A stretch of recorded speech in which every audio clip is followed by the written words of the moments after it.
boss, make a hoe get down. Another motherfucking episode come around, better put the shit on, kid, need it right now. Pack another boss, make a hoe get down. Pack another boss, make a hoe get down. Another motherfucking episode come around, better put the shit on, kid, need it right now for the dungeon.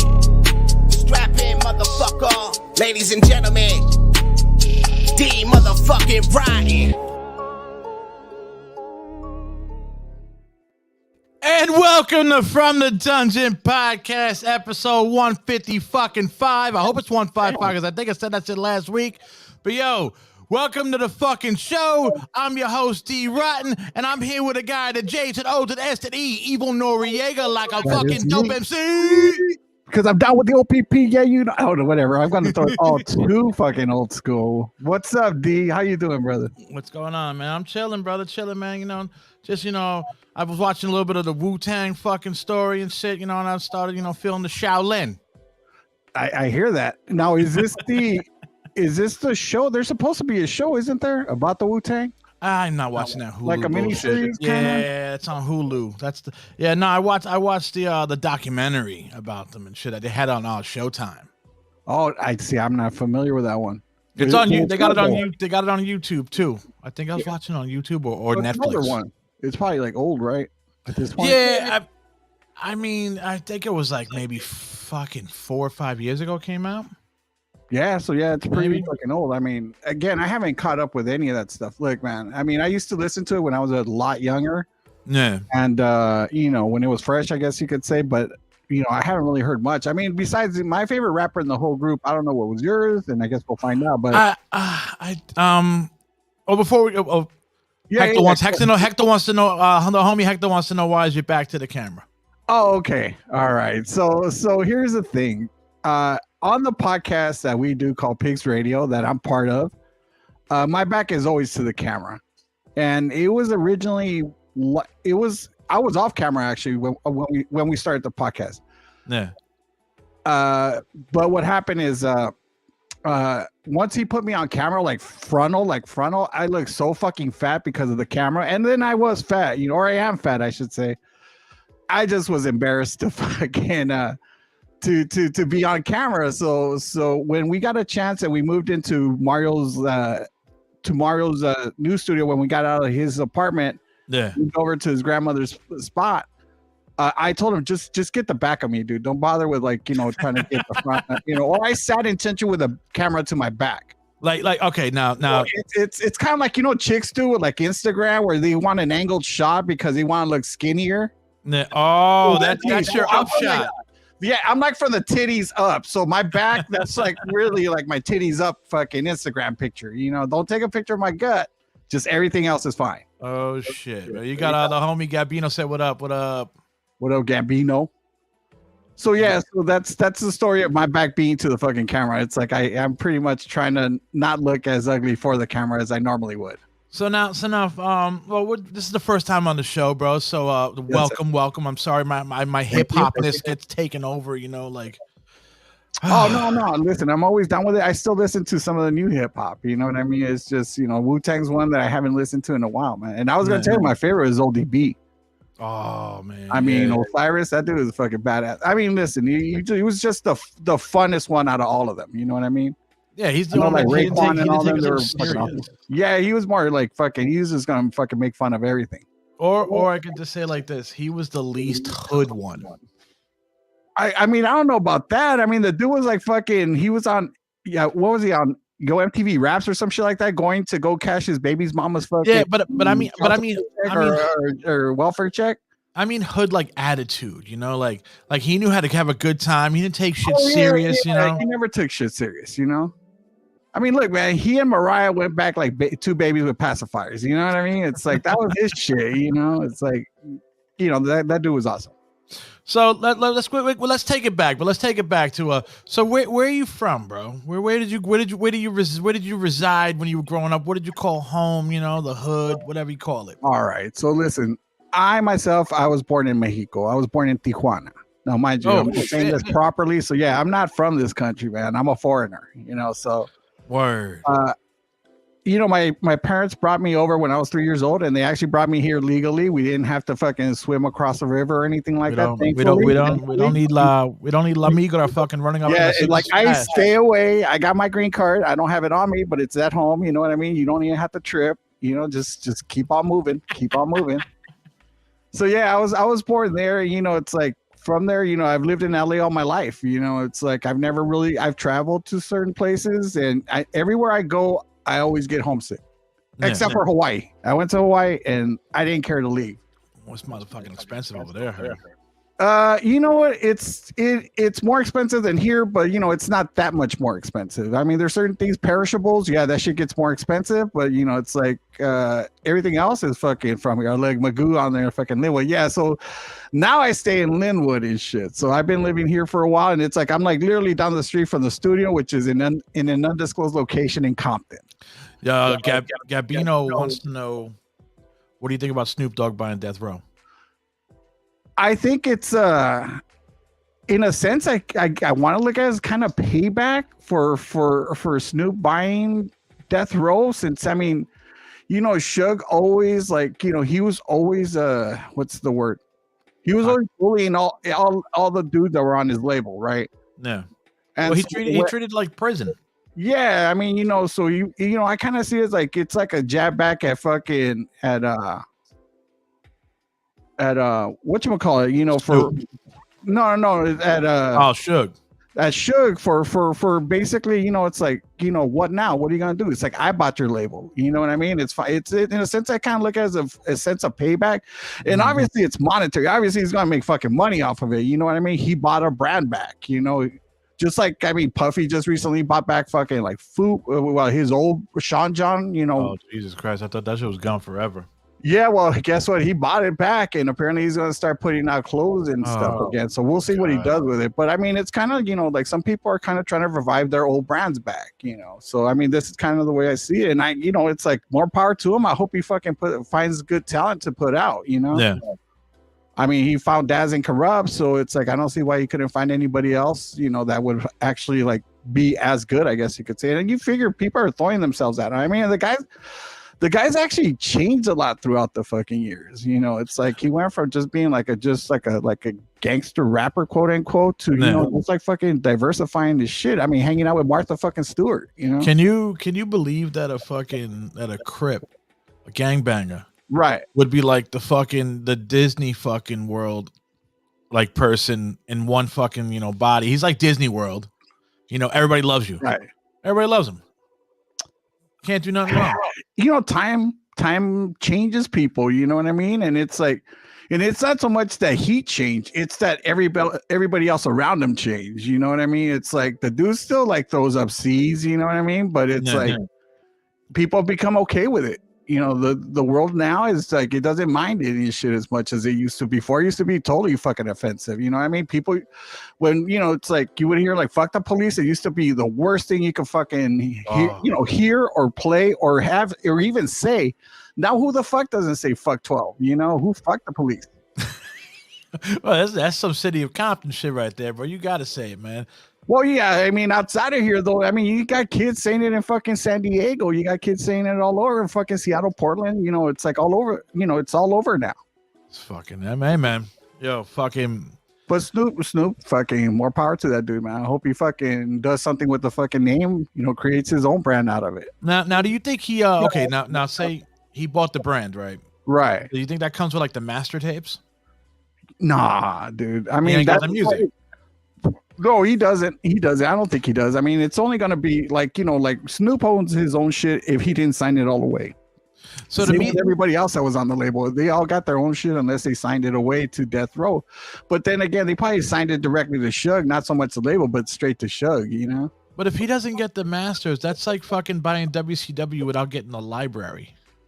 But that's kind of okay though, because I mean, well, listen, in wrestling world, that's a little bit different. Obviously, you kind of want the overall. Yeah, you want the library, bro, right?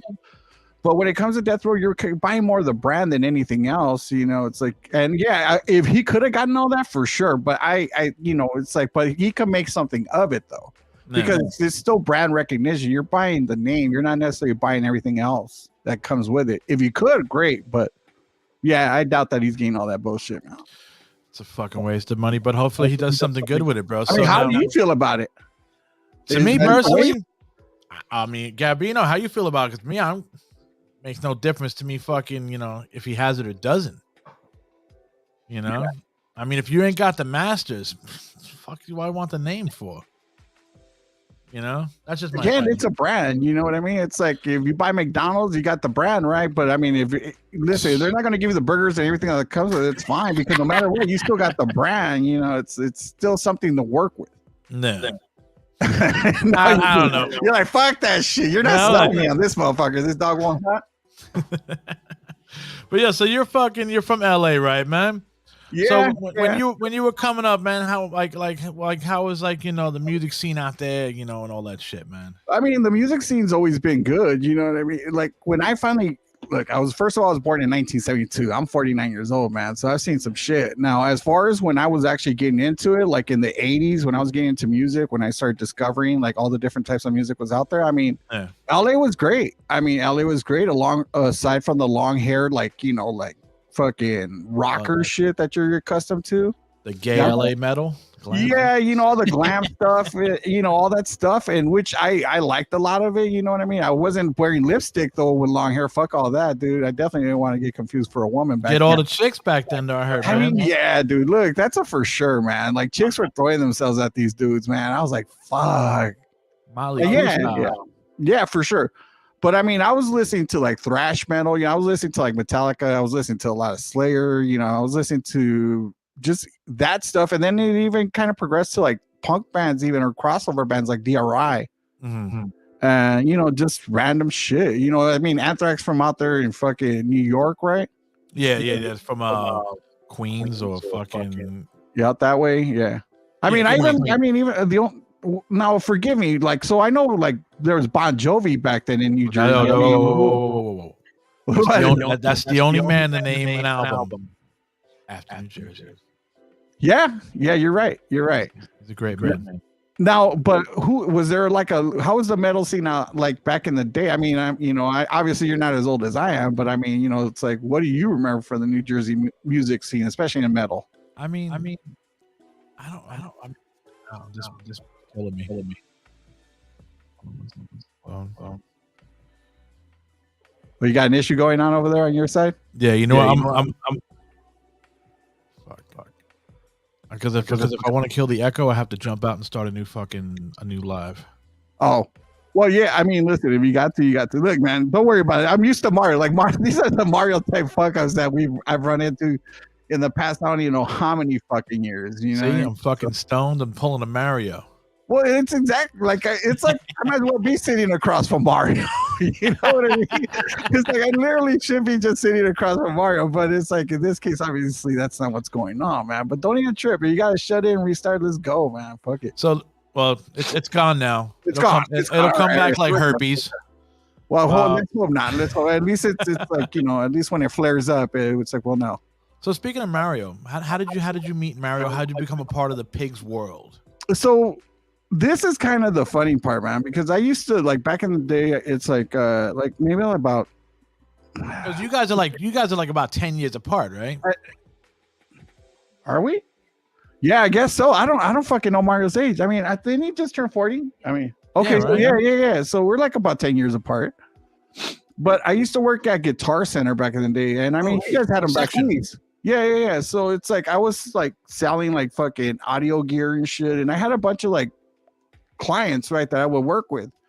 Primarily dudes that would do like raves and stuff like that, like big ones over here. Like they would book out the Coliseum and shit in Los Angeles. Were you in the electronics department or I was in the audio department. I was just, you know, look, I was in music retail for like fucking 20 years or some shit like that. I started with a company called Mars Music, and then from there I went on to like Guitar Center, did Sam Ash for a little bit, which is from back east, of course. So you know how Excuse me. So you know how people are scumbags, and you know, musicians are scumbag. You mean? Well, I'm talking about like customers and shit. I'm in that whole fucking world too of working in hotels and all that shit, and people are fucking scumbags. Oh no, yeah. I mean, I worked in retail / customer service, however you want to look at it. You know what I mean? I was in sales primarily. You know, it's like I could say that I was a pretty decent salesman. You know, and so. That's basically how I met Mario. It's like, you know, he came into my store one day. This fool rolled into the fucking store with this fucking Yu-Gi-Oh haircut. I don't know, you know what I mean? You know, but this fool used to gel up his hair so fucking much. No, he did not. Yeah, dude, he totally looked like he would walk in and he looked like he was running 100 miles an hour, dude. Like straight up, like his hair was like fucking flare. It looked like a fucking match if you were to fucking like flick it at somebody, you know? Oh, and he walks into my store and he needs help because he's a DJ at the time and his fucking Serato or something wasn't working, or he needed to buy some fucking like DJ needles or whatever the fuck it is, use them for the weekend and bring it back the next day or some shit. One of those. No, he was straight, man. But I mean, like he walks into my store and he wants to buy some shit, and I'm like, all right, well, fucking, you know, I sold him what he needed. And I was like, get out of here, kid, because I had like other clients, and I'm talking about like guys that were dropping like fucking 10K a day. You know, ruining my commission, kid. Yeah, I don't need to fuck with you, homie. You know, it's like you just cost me money right now by me. Kick rocks, man. Yeah, exactly, totally kick rocks. But he was cool though. He would come back in. He would ask me questions and shit. A lot of fucking questions, man. Yo. You know, you treated him like the way you guys treated Zach Rabbit when you first met him. You told him to stay in the parking lot. You are the evil Noriega. This all stems from you. Look, man. Look, it's like you gotta give people the amount of time and respect that you have to. You know what I mean? But nothing more than that. You know what I mean? You can't let them fuck with your money either. You know what I mean? Don't let nobody fuck with your money. So yeah, dude. So that's how I met him, and you know, we got to be good friends, dude. And I remember he invited me to one of his first fucking DJ gigs that he had set up, where he was going to be a promoter. So you were with him before Pigz? Oh, way before Pigz. Yeah, I mean, I knew him for like I'd say over 15 years, probably at this point. Yeah. So for a long ass fucking time.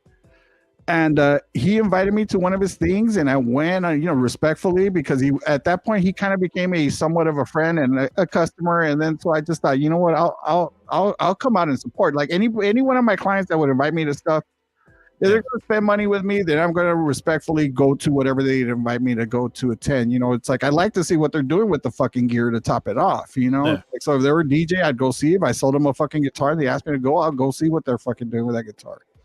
Because that also tells me what else they might need and shit along with that fucking guitar or that fucking turntable. Yeah, you know how it goes.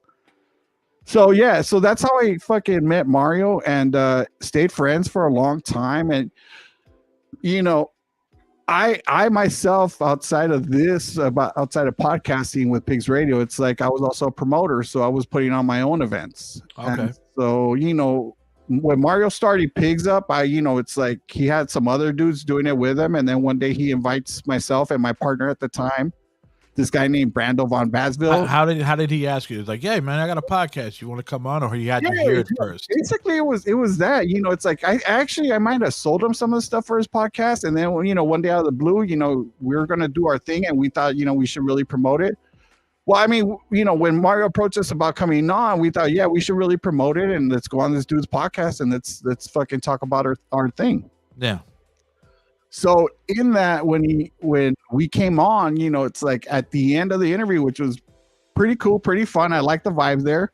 He asked me, you know, he just said, I guess in passing, if you ever like to come back, feel free, man. It's like, you know, we got beer here. You could just come hang out and shit. You know, it's like, you know, we had a good time. And I was like, cool. So like maybe about like 2 weeks later, I thought I'd stop by because it was a Sunday afternoon when he used to do Pigz Radio. Okay. And I just decided to come through and fucking hang out with this guy and shit, you know, and the crew that he had here at the time. And it was fun. And I don't know if I necessarily went on that second time I came. But then after that, he kind of made room, I guess, for me to fucking talk. And you think he booted somebody? I'm sorry? You think he booted somebody? Nah, fuck no, dude. It's like people have come and gone from this fucking podcast, man. The amount of people I don't even know, but I told him once to do a count, and I don't even know if he got the right fucking number, but well, what's the number? Because I know I went back in the history on the videos, and you and him are the only two fucking people that are still on, the show. Yeah, I mean, if you go like back initially, there was like he didn't do video; it's just the audio tracks, and that stuff might not be there yet. I know that he had somebody trying to archive all this stuff on YouTube, but I don't know if he ever got that far back or that far. I mean, he was in a living room. Yeah, well, that was his initial. The initial podcast, Pigz Radio, was in his living room upstairs, from here, and upstairs from where you're at right now in the secret location. Yeah, well, listen, it's not that secret. If you actually go on fucking I'm not gonna say Google Maps, but if you go like through Instagram and all that shit, you'll find out exactly where we're fucking at. Yeah, secret location, folks. Yeah, let's just say secret, the not so secret location. Okay, it's like the Fortress of Solitude, man. Basically, you know where it is, but you don't know where it is. But you don't. So yeah, dude, it's like fucking. We used to. I'm sorry. What were we talking about? That he invited me. We're talking about how you got on the show. He asked me to come back, and then I started coming back. But I started coming back, and I was drinking. You know what I mean? It gave me an excuse to drink on a fucking Sunday afternoon. Okay. Which you wouldn't think you don't need an excuse to do it, but me personally, I kind of felt like I needed one. So then that's when I started like coming back, and then just participating on the show, and then it just kind of stuck there where it's like I just kept coming back, and that's kind of been the running gag that so long as he's got beer in the fridge, I'll keep coming back. And this is kind of why we're doing this interview here, because he's got beer here. Oh my God, man! So now, how many people do you think came and gone from the show? Yeah. Shit, dude. I mean, there's had to be like well over 25 people, I would say, at this point. 25 fucking co-hosts. Yeah, because he used to have a lot of people sit in, and I mean a fucking boatload. Like one point he had like 8 people sitting in on the podcast, and it was hard. Look, man, as it is, I cut him off. You know what I mean? Imagine with like fucking 7 other people, like fucking like in the room, also trying to conduct an interview with somebody. It's like, what's some of the craziest fucking drama you ever seen on the show? Like any fucking guests come in or whatever, and they fucking they're fucking bitches or. Well, yeah, we did have this one band come in. It was like a 5-piece band, 2 girls and like 3 guys or whatever. And one of the chicks was really fucking wasted. She was fucking wasted. Actually, it's happened a couple of times, and it's usually the women that get really out of control, fucking drunk. But yeah, we had this band, and I mean, if Mario was here, he would probably remember the name.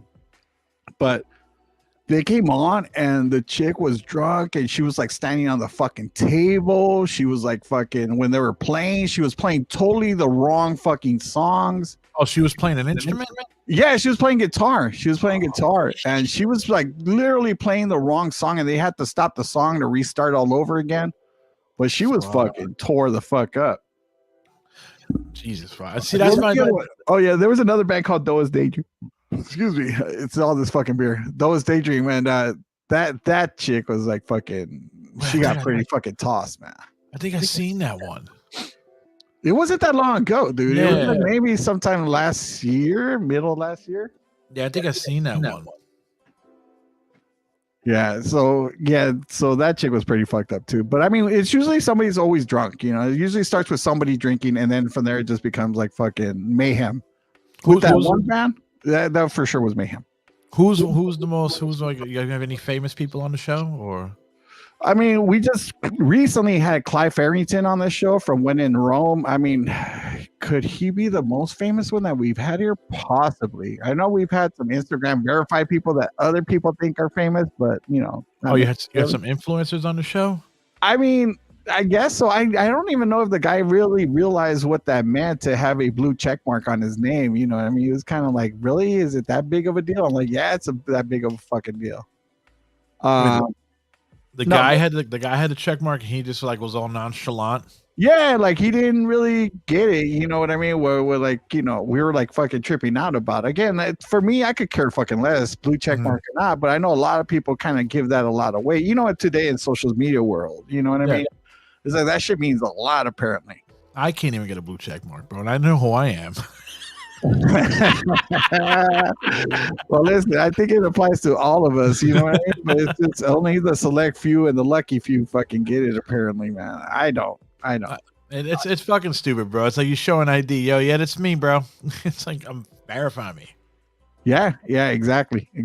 But I mean, it is what it is, dude. I mean, listen, one of these days maybe they'll make it easier for us common folk, but until then, we'll see. Nah. But yeah, I'm trying to think of what other, like, as far as like craziness. I mean, there's that. We've had people fucking get like chopped and shit. Yeah, what the fuck is up with that shit, dude? People. Well, that was one of those things where we had some wrestlers come on and shit, and we wanted them to show us, what a wrestling move is, So thank you, honey. I got the honey over here, like, honey. Oh shit, delivery. She realized my yeah, we got the fucking Uber delivery fucking beer thing going on right now. But yeah, it's like that was just basically because we had some wrestlers in here and we want to see like fucking, what a fucking real like wrestling move is like. So we told him to chop a couple of dudes that used to be on the show. And that's probably why they're not on the show anymore. Because we would guinea pig them, dude. We would fucking do all kinds of shit. We would call them interns, even though obviously they weren't. It's like we're like college fucking certified to give like fucking to get intern jobs, you know what I mean? But it's like, but we would have dudes come in and it's like to test to see how down they were for pigs. Yeah, have them do like crazy shit like that, like get chopped. We got them tased. We put like fucking eyelashes on one of the dudes, made him look like a girl, like all kinds of shit. What the fuck? Yeah, we put our quote unquote interns through a lot of stupid shit, man. Oh my fucking god, man! I got to because the one I recently remember as I went on was there was these two fucking I guess they were married, and like the wife was the wife got invited to like a sex fucking orgy, yeah, the sex party and shit, like an orgy basically. I'm like, yo, what the fuck is this? Yeah, so that was Stephanie and Cuban Pete, man. They had recently gotten married, but I mean, they were always kind of like, they're a great couple. Like I love them on the show because they gave us the couples dynamic. You know what I mean? Where they're fighting with each other, or siding with each other as far as like whatever the situation is, right? But it's like those two were I guess they got pulled into one of those situations where they were invited to like a fucking like a sex party. Yeah, like fucking. I'm just like, bro. I'm just looking at them like, y'all ready to just fucking fill out the paperwork, man. Just go to one of those clubs. It's over. Well, listen, I mean, one of those things is I get it. It's interesting to check out, man. But as far as participate, that's a little bit different, man. I don't want to catch some shit. I mean, I've been lucky enough in all my years of being alive and fucking without a condom to not have some shit. You know what I mean? No, exactly, bro. And I mean, I was fucking during the whole AIDS pandemic, and thankfully, it's like I didn't catch shit. So What is it like Eddie Murphy said, bro? You were playing Russian roulette with your fucking with your dick. Oh, fuck yeah, for sure. For sure. You didn't crap out. Yeah, no craps on this table.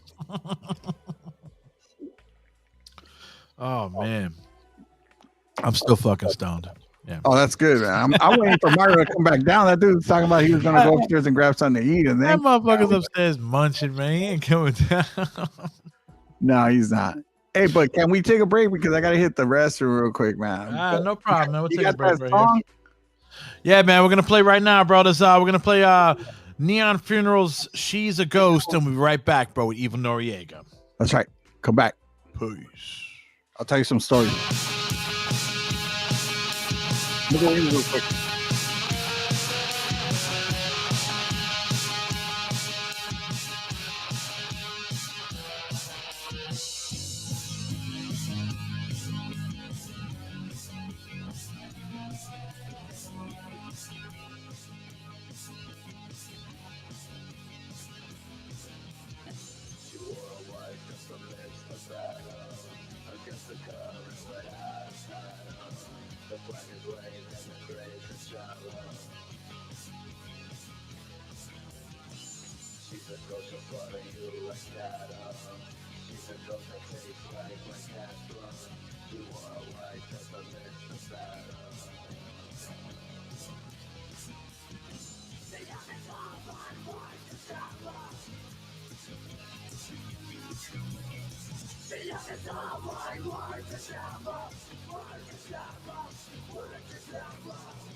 She's a ghost of slaughter you like cattle. She's a ghost that takes life like cattle. You are white and the bitch of battle.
There you go. There you go. There you go. Yeah, that's my track right there. Neon Funeral, bro. Track She's now. a ghost.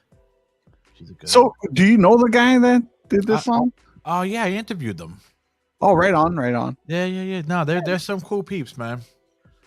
Yeah, I like it. It's got a post-punk kind of vibe and shit, but like with some like fucking screamo-y kind of vocals. You know, it's pretty cool. Oh, you gotta get man Zach Rabbit Lopez over here. Man, who the fuck let this guy in the studio? Fool, stop acting and shit. What up, D? What up, Zach Rabbit Lopez? Okay, bitch ass Zach. So now you rock out the Pigz. You get fucking toasted on Sundays. You're fucking doing it for 12 fucking years. Right. Where do you find time to be a barbecue fucking master? Well, it's like the pandemic, man. It made everybody be good at something other than they're normally fucking good at. You know, it's like everybody started baking, sewing, or whatever the fuck, and I just started barbecuing. You know, actually, I've been doing it way longer than that. But it's just, I guess, you know, it's like I had downtime. You know what I mean? So it's like, yeah, I started doing it more and more often. So Zach's on. That fool's on one. Eh? Why you hating, fool? Fool, just because it's like I'm getting more views than your fucking you're down the rabbit hole fucking stream and shit. So now is smoking and barbecuing the same thing, or is it two different things? Because I know you. No, it's the same thing. Where it's not the same. It's when people reference grilling as barbecuing. I guess you could say that's where it's different because. But isn't it?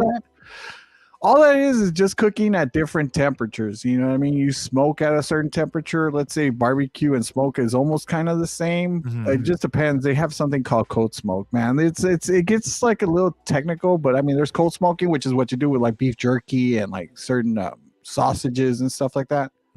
So I mean, I don't know about the people out there, but I saw what you cooked on Super Bowl Sunday, and I'm thinking about it. My mouth's fucking watering, bro. Thank you.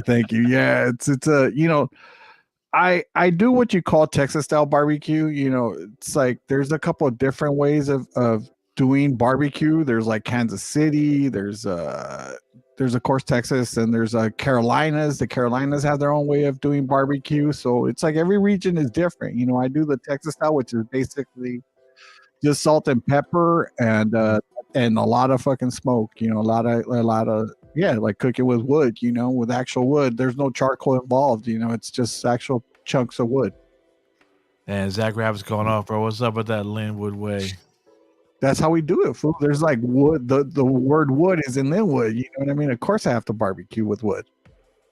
So yeah. So that's what that is, man. And as far as see the Sunday barbecue is bomb. Yeah, thanks, Magoo. Magoo was there for it. He actually was there to fucking try some of this stuff. Sienna wants to know, what did you cook? Oh, I cooked a brisket. Actually, I cooked 2 briskets. I don't know, like 4 full spares. Damn. And some hot links and stuff. I was going to do pulled pork, but I was kind of running out of time. And so it's like I just didn't get around to everything I wanted to have ready to go, you know, along with all the normal like Super Bowl Sunday type of food that you would have, you know, there. Yeah. So. Bro, that's not a normal fucking Super Bowl Sunday food for me, bro. Me is just like you get some fucking buffalo wings and some chicken and some shit. You over here fucking brisket and fucking meats falling off the bone and shit, bro. I never seen that in a fucking Super Bowl Sunday I ever been to. Yeah, well, I mean, you know, I guess it depends. I guess you could call it more of a tailgate. I know a few dudes at tailgate and they barbecue out there. You know what I mean? Unfortunately, here at SoFi, you can't do that shit. They don't let you tailgate like that. How the fuck you gonna stop people from tailgating? That's like fucking. That's like basically just like another part of the football game. Yeah, they got security. They walk around, and what they do is they encourage you to buy from like the food vendors that they have there, and they actually set up food vendors in the parking lot. But yeah, you're not supposed to like bring like a fucking smoker or grill to SoFi. Oh, they still do that shit over here in Giant Stadium. No, I know. Listen, over there, it's like they do it the right way. You know what I mean? They let their people go out there and have fucking fun. Over here in fucking LA, you know, unfortunately at SoFi, it's like, yeah, they're just not letting that shit happen. It's because it just has to do that. They just want the money. You know what I mean? Fucking Stan Kroenke, he just wants to get paid. Shit. Is it any good food that they're selling or no? I haven't been to SoFi yet. It's just what I know that they have available. But from what I hear is the food is decent, but I'm pretty sure it's not that great. Like over at where the Chargers used to play at before they went to SoFi, because I'm a Chargers guy. Oh, you're not a Ram guy? You're not going. Nah, fuck the Rams. Crazy for the Rams? Like Zach's on there, he's like he's a Rams fan, but I'm not. So that's the dichotomy we have here at the show is that Zach likes the Rams and I like the Chargers. What, no more Raiders? Nah, fuck the Raiders. Fucking bitch ass traders, man. Fuck those fools. The Las Vegas Vibrators.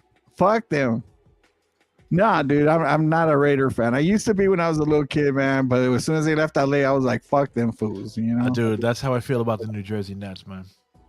So, okay, well, let me ask you about that. So then you're not about the Nets anymore? I mean, because you're in Brooklyn now. And then, I mean, so if they were to win a chip, I mean, you just wouldn't celebrate. You'd be fuck those fools. Fuck them fools, bro. Yo, only thing we got is the fucking Devils.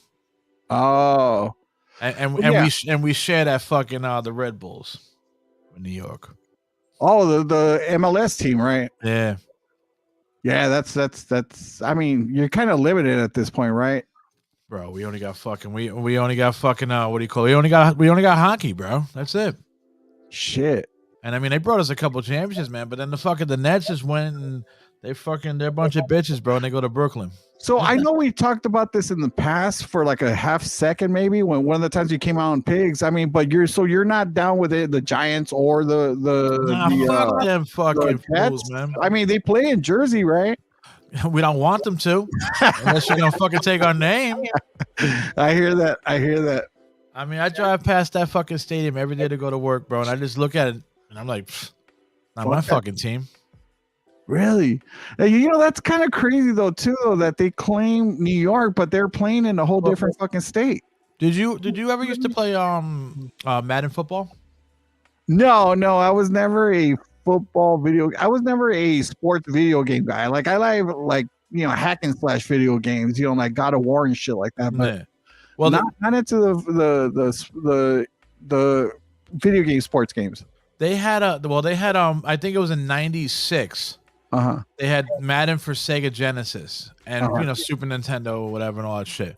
And they turned the New York Jets were supposed to become the New Jersey Jets. Oh, so they were in talks to actually move to Jersey. Yeah, well, they play here anyway. They play in East Rutherford, New Jersey. In other words, hail now from New Jersey, not so much like it is now. The talks were so close that the video game people they made them the New Jersey Jets in that game, expecting them to become the New Jersey Jets. Exactly, and they didn't. Wow. Fuck, that sucks. I mean, why wouldn't they? At this point, it's like, does anybody in New York really root for them at this point? I mean, outside of Joe fucking Namath, right? I mean, who the fuck is good from the Jets? Who has ever been good from the Jets? Nobody, bro. Like, I work fucking 5 minutes from the George Washington Bridge, right? Right. And you see, I just walk outside my job. I work in a fucking parking garage. And I just look outside, and it's bro. You at any game, right? Fucking from that stadium, bro. The fucking traffic goes from fucking New Jersey to the GW. Right. Takes about maybe like fucking 4 hours, bro, for that traffic to clear. No shit. Yep. That's fucking horrible, man. I mean, it's bad out here, but it's not that fucking bad. That's fucking ridiculous. Yeah, everybody from New York comes over here to fucking see it, bro. To me, I'm just like, yo. We don't got a football team. We don't got a basketball team. We just got a hockey team. And that's it. I mean, if you had obviously, if you had to pick one of the two teams to become a New Jersey team, which one would you pick? The Giants. The Giants? Because they're more like, I guess you could say the Jets established and shit. The Jets are cursed, dude. They're like Boston, bro. They're cursed, man. Well, I mean, listen. Hopefully, one of these days you guys will get a fucking one of those. I don't know if you guys would outright get like an expansion team, but I mean, at least one of those teams should fucking kind of concede and say, we're New Jersey, bro. Nobody, dude. We are the fucking butt end joke of every fucking joke in this country. You think so, dude? New Jersey's the fucking butt end in every fucking movie joke. I mean, listen. I know your town from like what Sopranos, right? I mean, listen. I don't watch that shit, but yeah. You never watch it? I don't watch that. Or you don't care to watch it? I don't care to watch it. Is it bullshit? Is it Sopranos bullshit or what? I mean, listen, I want to try Gabagool, and I don't even know what the fuck is Gabagool. You know what I mean? It's like fucking. I mean, there's only 3 gangster movies that are actually worth it. Bronx Tales. Oh no, wait, no, that was Bronx. What am I talking about? I blurted one out. That's not even from your state. Which one though? I'm sorry. It's fucking Casino. Oh fuck yeah. Fucking Goodfellas, right? And The Godfather. That's it. Yeah. Wait, Godfather was based out of New Jersey? No, I'm just saying the only gangster movies that actually. Oh, good in general. Okay. I was gonna say that was based out of there. Oh shit. All right. Yeah. No, I live. If you watch The Sopranos, I live maybe like fucking 5 minutes driving from the pizzeria that they go to, Pizza Land or whatever the fuck it is. Yeah, I lived like 5 minutes from there. Yeah. Like I used to watch it religiously, man. I haven't seen the new movie that came out. What was it called? There's something in Newark. Oh yeah, the fucking prequel. Yeah. I haven't seen that yet, but it's like I definitely got to get to it. I mean, to me, I'm not into that shit. I mean, I'm more like I don't know, man. I never was into those kind of like but if it comes down to like HBO, man, I did watch oh god, what was that with fucking the vampires? Suke. Fucking True Blood. Oh, True Blood. Oh yeah. Listen, that chick Anna Paquin, like I was all enamored with her. Something about that gap in her teeth was fucking awesome. I don't know what that was. Yes, I mean, I watched that shit, bro. That was my fucking thing. That and I was 2 seasons into Nip Tuck. Nah, I never got into it. I saw 1 episode maybe, and that wasn't for me. It was trippy though, man. But after like the 2nd season, I was like, bro, this is too much like fucking. It's just not enough gore. It's boring. It's more talk. Right. You know? Yeah, no, I mean, my favorite from HBO, like let's say, just getting into it, is just like Sopranos, I guess you could say. That was like, I would say by far my favorite. So we're talking about HBO. Did you watch Peacemaker?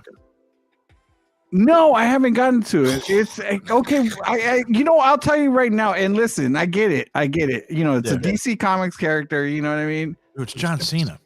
It's John Cena. I mind you, Mario's a fucking wrestler guy. Mario's a wrestler guy, but I recognize him. And listen, I know he's actually great at what he does. You know, at wrestling, and at acting, of course. Yeah. I haven't gotten into it, and the only thing that's holding me back is I know the outcome to him. Unless you're going to tell me this is something that happens after what I saw in the. I don't want to spoil it for people, so I don't want to say what happened. Oh, fuck them. They already fucking. They don't need to. Yo, spoiling fucking Peacemaker, the opening part, right now. You ready? Yeah. He survived. Oh, so he survived. All right. See, I thought he was dead, so it's like I was like, what's the point if it's going to be all a prequel? No, it's not a prequel. So it's a continuation of that story. Mm-hmm. All right. I guess then I'll watch it. Yeah, for sure. It's fucking dope, dude. Is it? It's only like 8 episodes. All right. Well, I mean, I'm pretty sure it's going to get picked up, right? I mean, you know, it's like it's already greenlit for a second season. Yeah, there you go. So I mean, it's 8 now, but there's going to be more. I mean, the thing is, there's so much good TV out there now, man. It's hard to pick and choose which one to fucking watch. You know, it's like, because once you start watching, you're kind of invested for 8 hours of your life, man. And there's one thing that I will say is like, time is your most precious commodity in life. You know what I mean? Yeah. It's like, I don't necessarily want to like invest into something if it doesn't pay off, because that's the way I feel about Game of fucking Thrones, man. Oh, it's fuck like, that, dude. I saw all those fucking seasons of Game of Thrones, and every single season was fucking amazing, except for that last one. They just fucking shit the fucking bed on that. Well, you know why, right? Because the books weren't written yet, or the dude didn't finish what he was fucking writing. And fucking caught up to his books and shit, and so you know, they let the writers kind of create an ending for it. But and then what I still had a little bit of faith, because they had said that they had talked to what's his name? Bro, I met him. Well, I didn't meet him, but he was at the hotel I was working at. Well, no, not the writers per se, or the producer, or the runner, creator. But yeah, He's a little fat fucking white dude. Yeah, not Tolkien. I'm thinking of Tolkien from Lord of the Rings, but the other guy, that guy, George R.R. Martin. R.R. Martin. I knew it was a double something. Or he looks like the fucking the guy from Lord of the Rings, the little fucking he looks what Gimli. Yeah. So to me, he kind of looks like the fucking the skipper from Gilligan's Island would look like if he actually aged out. You know what I mean? That's to me what he looks like. I mean, he wears the same fucking hat as a skipper, you know. Oh yeah, dude. He's a prick though, man. He's a fucking prick. He don't talk to nobody. And he walks around with some tall gothic chick. That's like he's all squeezed up girl, right? I mean, that's his like side piece or something like that. I guess she was probably Tuesday or maybe Wednesday. I don't know. Something like that. I mean, whatever, you know, it's like he's into what he's into, you know. He's got a chick for every fucking day of the week. Probably. But I mean, that's kind of the bummer of that whole thing, is that, you know, he had this fucking show, and, you know, it's like he knew that they caught up to him, and you know, apparently they had talked to him to get some guidance as far as how to end it. Yeah. And he gave him some guidance, supposedly. So somebody fucked up in there, be it the writer or be it fucking Martin. You know, either Martin gave him some bullshit way to end it, or they just wrote a bullshit way to end it. And it was such a fucking devastating disappointment, man, that last season. Everybody I know says that fucking last season sucked ball sacks. Yeah, it was horrible. It was horrible, man. I mean, listen, if anybody ever watches it, end it by the second to last season.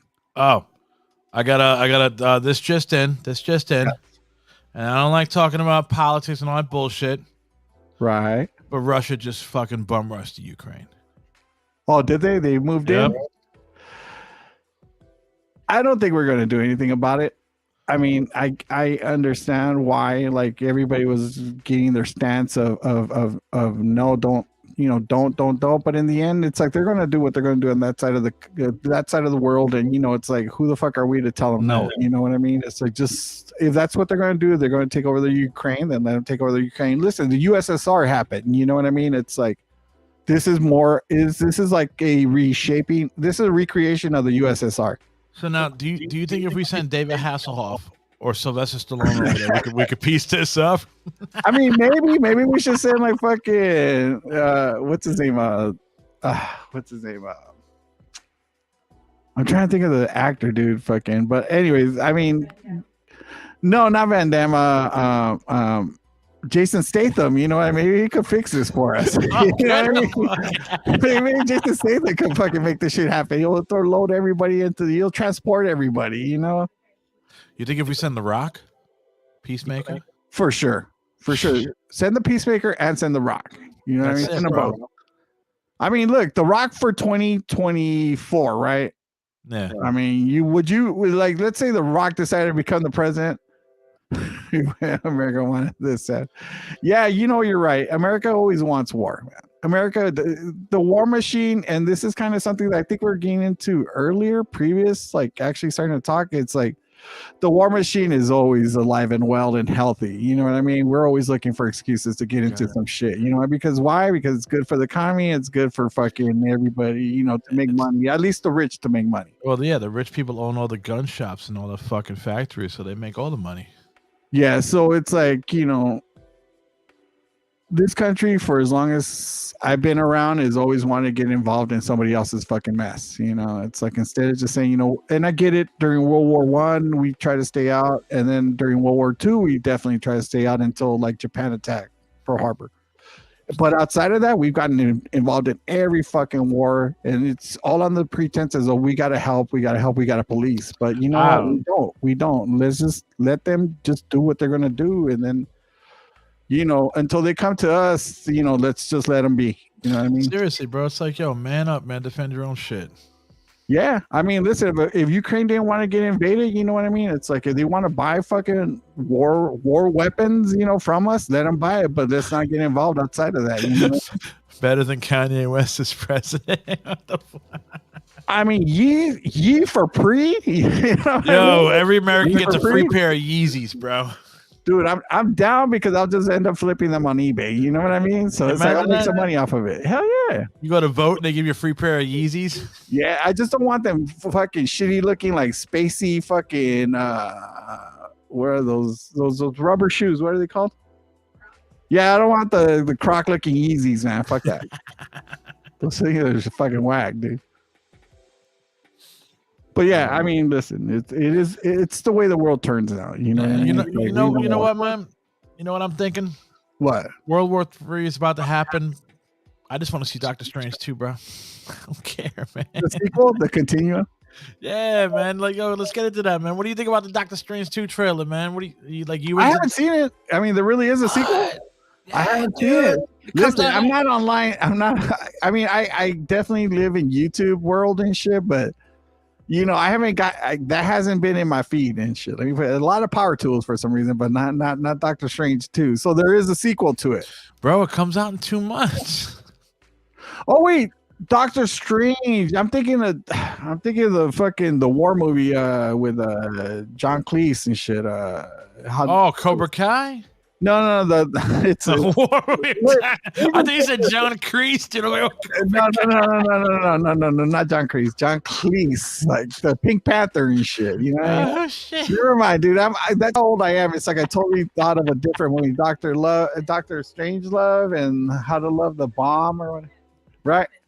It's an old movie. It's a Stanley Kubrick movie. Never mind. I was thinking of totally Doctor Strange the movie. Yes. I'm totally looking forward to the multiverse of madness. Sorry, the spans, like the cholos around here like to say. You know? Shit. I'm so sorry, homie. But yes, I'm totally familiar with the Doctor Strange movie. Yes, I'm looking forward to it. Have you seen the what ifs though? Oh yeah, the what if with Doctor Strange. Dude, I'm on point with all of it, bro. All of it, man. Right. I mean, I know you like okay, now you think he's really gonna be in it? You think that's just not like they're just teasing that might just be like a mirror image of him, but it's not the actual one from the cartoon?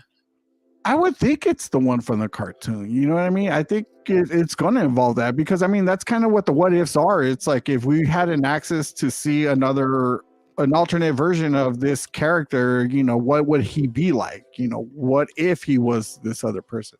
And what do you think about fucking Patrick Stewart's fucking voices and the shit, bro? Like Professor X just fuck yeah. No, yeah. I mean, listen, I'm all about it. You know, it's like I understood from a long time ago because what was it? Paramount Pictures owned the rights to all of them. You know, it's like they couldn't bring them into the MCU as it currently, well, not currently, but as the way it used to stand. Yeah. But now they have access to all of it. Bring them all in. I'm saying bring them all back. Bring them Halle Berry as fucking Storm. But you think they're like because they're bringing the Illuminati and all that shit. You think that fucking like how are they gonna say like are they just from another multiverse or did Scarlet Witch make them disappear? Or? I mean, once that multiverse was introduced, it's like everything becomes open, everything becomes available to you. It's like why couldn't you access any of that stuff? You know what I mean? It's like if you had to get into that and anything else that's like Marvel related, why wouldn't you want to bring it in? Even if somehow DC could incorporate. I mean, because there used to be old comic books where it was Marvel versus DC characters. I just bought one. So there you go. Bought one, yeah. So I mean, why couldn't you introduce? I mean, listen. Obviously, they're not going to do it because everybody wants to keep their money. Nobody wants to like share the profits of something. But I mean, it's like, yeah, it opens everything up. And so, yeah, if you could bring in Patrick Stewart as Professor Xavier, or what's his name, the guy that played the young version of him. I heard McAvoy's going to be in it too. Yeah, James McAvoy, right? So if they could bring them both in, just to kind of like trip everybody the fuck out. I mean, listen, that's what they just did with Spider-Man, didn't they? I mean, they just brought in fucking Tobey Maguire and Andrew Garfield. Andrew Garfield. I mean, if they just brought those two guys into this and they made such an incredible fucking movie. I'm telling you, it's a movie where it's like I started to tear up. You know what I mean? It's like it was touching. It was great. They wrapped it all up nicely and put it in a bow and gave it to us. And, we just had to fucking fall in love with it. Or at least I did. You know what I mean? It's like, they made over $1 billion. For an Oscar. Yeah, dude, listen, that movie should have been nominated for an Oscar. There's only 2 comic book movies I ever felt needed to get an Oscar. The Dark Knight. Yeah. And then this one, Spider-Man. Or this version of Spider-Man. So it's like, yeah, dude, it's a fucking crazy movie, but again, they kind of opened it up to where you can bring back old characters, and why the fuck not? Why the fuck not bring Patrick Stewart? I mean, again, you think they're gonna bring back the old Fantastic Four, or they're just gonna make a new one? No, they definitely need to bring in a new one because the last 2 versions of it, I wasn't necessarily a fan of. I mean, the one with dude, that last version, bro. I went up to buy tickets to the movies to go see that shit with my wife. The fucking teller guy was like, "Yo, you sure you want to buy these tickets?" And I looked at him like, "I want to see a fucking shitstorm, bro." Yeah. I never had a movie guy say, "Yo, you really want to buy these?" Like not wanting to sell me the tickets. Right. Yeah, I mean, listen, he was trying to do you a favor, a solid, but it's like unfortunately you just glutton for punishment in this case, I guess you could say. I mean, it wasn't good. I can't really say that it was bro, it sucked. It was horrible, but I mean, which one did you like better though? Which version did you like? The first one or the second one? I mean, the first one had what's his name that became Captain America in it. Yeah, no, I like the first version. The first version with I had no problem with it. And then the second one had what's his name that came on in the Wakanda movie? Michael B. Jordan. Michael B. Jordan played the Human Torch, right? Yeah, and there was too much drama in the beginning because of fucking him being the Human Torch because he's black. I'm like, dude, that just ruined the movie. It's irrelevant. Yeah, I mean, the drama fucking killed it. Yeah. So I mean, but it's like I would like to see it recast. At this point, I mean, it's just because neither casting was that great, to be honest with you, or at least that's the way I felt about it. I didn't feel that either any of those actors portrayed those characters where you kind of want to say the way that, let's say, Wolverine was played by Hugh Jackman. Yep. Hugh Jackman, right? It's like that guy you want to see again, but in the Fantastic Four, I mean, you could care less who the fuck plays him, because those characters weren't that. You didn't commit yourself to them, or at least I didn't commit myself to them. Those Fantastic Four, that movie was more like comic bookish, like a comic book come to life, like not like Marvel's like real life shit, right? And this one like that one's too comic booky, and then the other one's just a fucking whole piece of shit. Yeah, with the Silver Surfer and all that shit. No. The one that was the sequel to the first version of it, right? Yeah, and that wasn't bad. I mean, Galactus fucking sucked, but I mean that's all right. Yeah, it wasn't that bad. Yeah, so no, yeah, I mean, as far as the Doctor Strange movie, yeah, fucking definitely looking forward to it. I mean, just everything that's going to be coming out, I guess you could say. It's like I'm looking forward to it. Hey, you ready for the Morbius? Okay, well, I'm not gonna say everything. It's a little tough to wrap my head around Jared Leto. You know what I mean? Oh, that's me and Leto go back, bro. Like 8-track, man. I love his Joker. Everybody hates him. You loved it? I loved it, bro. I loved it. But because everybody keeps fucking. Everybody keeps saying, "Oh, Heath Ledger." I'm like, stop fucking bringing up Heath Ledger, man. It's like, but Heath Ledger was quintessential as the Joker. I would say the only one that a version, but I mean that version is kind of like standout over all the other ones. I mean, even over Cesar Romero, even which to me was like obviously like one of my favorites. The only Joker with a mustache. Yeah. The only what? The only Joker with a mustache. Yeah, there you go. I mean, obviously, but I mean, outside of him, obviously, Joaquin Phoenix. You know what I mean? I mean, would you put Jared Leto over Joaquin Phoenix? Yeah, yes, really? Yes, that Joaquin Phoenix shit sucked. Damn, I fucking loved it. Really? Fell asleep. It's like Debo punched me in the face, bro. Knocked me the fuck out. Really? See that one? His portrayal of the Joker, I thought was fucking amazing, because it was kind of like a more realistic, I guess, view of the Joker. It wasn't like surreal like a lot of the other ones were. No. It was like, what if a person got pushed so fucking hard into just hating the world so much that it snaps him? You know, kind of the way like fucking what's his name was in that movie, Falling Down. Oh, yeah. I mean, but I don't know. But then once they started fucking saying, "Oh, we're gonna make a fucking a Penguin one, a Mr. Freeze one," I'm like, bro, you're going too far. Yeah, you're going too far with this realistic bullshit. Yeah, it's not necessary. I mean, you know, that one as a standalone, I fucking loved it. And I thought he actually played the character almost on par for me as Heath Ledger. But again, Jared Leto, it's like I thought it was fun and it was funny. Yeah, but it just didn't carry over well with me. Now, Jared Leto, I've loved as an actor. I mean, obviously, you know, it's like his band I'm kind of oblivious to, but as an actor, he's great. No, he's got his 30 Seconds of Mars. Oh, 30 Seconds. Yeah, there you go. Yeah. Mars Volta is one of those guys were my old customers when I used to work for Mars Music and shit back in the day. Cedric and Omar. But anyway, so it's. I mean, I guess I'm down to watch it because I'm down to watch anything fucking Marvel, but I'm not super like hyped up to see Morbius. I guess you could. Dude, Morbius looks like the best fucking Sony movie. Really? It looks better than fucking than Venom 1 and 2. I mean, in a sense, I mean, you know, Venom 1 and 2 wasn't all that great. I mean, I think it was just kind of something. It felt like a little rushed to me, I guess you could say. And they might have your boy Garfield in it. Really? He might be the. They're saying they don't. If he's in Venom's universe, because he mentioned Venom. Then they're trying to say Garfield is in Venom's universe. So that's true, right? Yeah. So I mean, he might be in Andrew Garfield's fucking universe, the Amazing Spider-Man universe. Right. Well, I guess we'll see, man. I mean, listen, there's so much shit coming out from Marvel and fucking Sony with now the whole Spider-Verse. You know what I mean? That it's like I'm pretty sure there's gonna be a ton of shit coming out. I mean, hopefully they just don't fucking fuck up somewhere down the road, man. I mean, that's the way I feel about the Star Wars stuff with Boba Fett. You know what I mean? No, I feel I feel like they fucked up. All right. I'm gonna give you two choices. See, now we're getting into your world, right? It's like Pigs is my world, Pigz Radio is my world. This is your world. You're gonna give you two choices. Sure. God, I'm just fucking stoned. I just lost it. Okay. The fucking Skywalker movie, whatever the fuck it was, the last one. The Rise of Skywalker. Yes. Or Boba Fett, which was better? Fuck.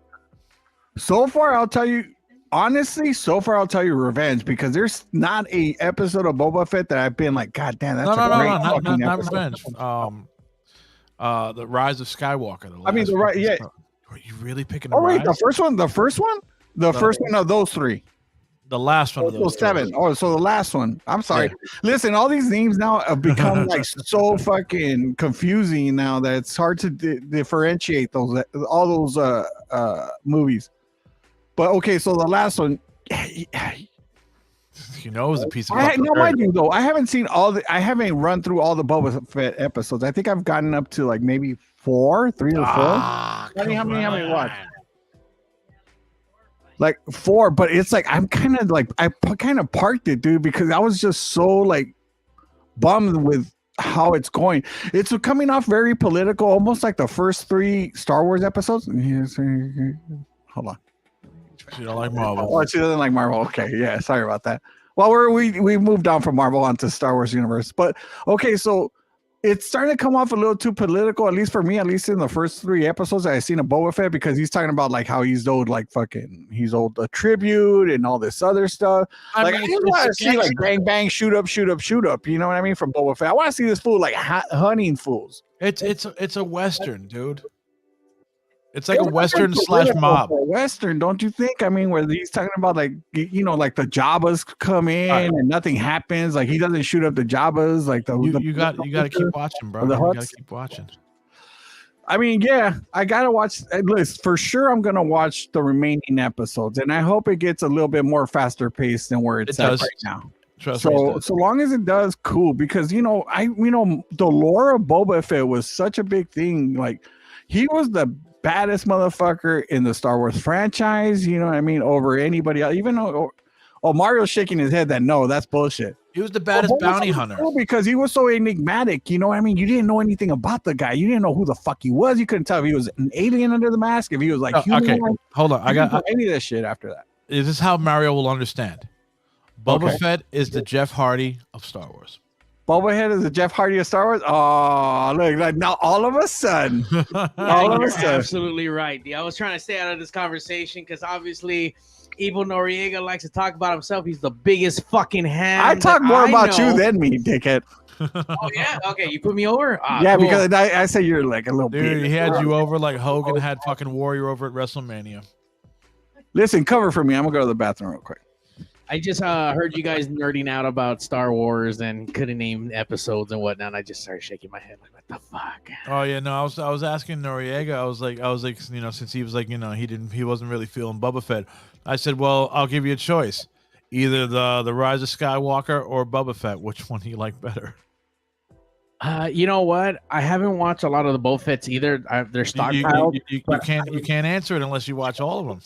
I know. I think I've only seen the first episode, and I've been watching a lot of I watch a lot of nerd videos online, how the breakdowns kind of go. So I'm excited for Cad Bane.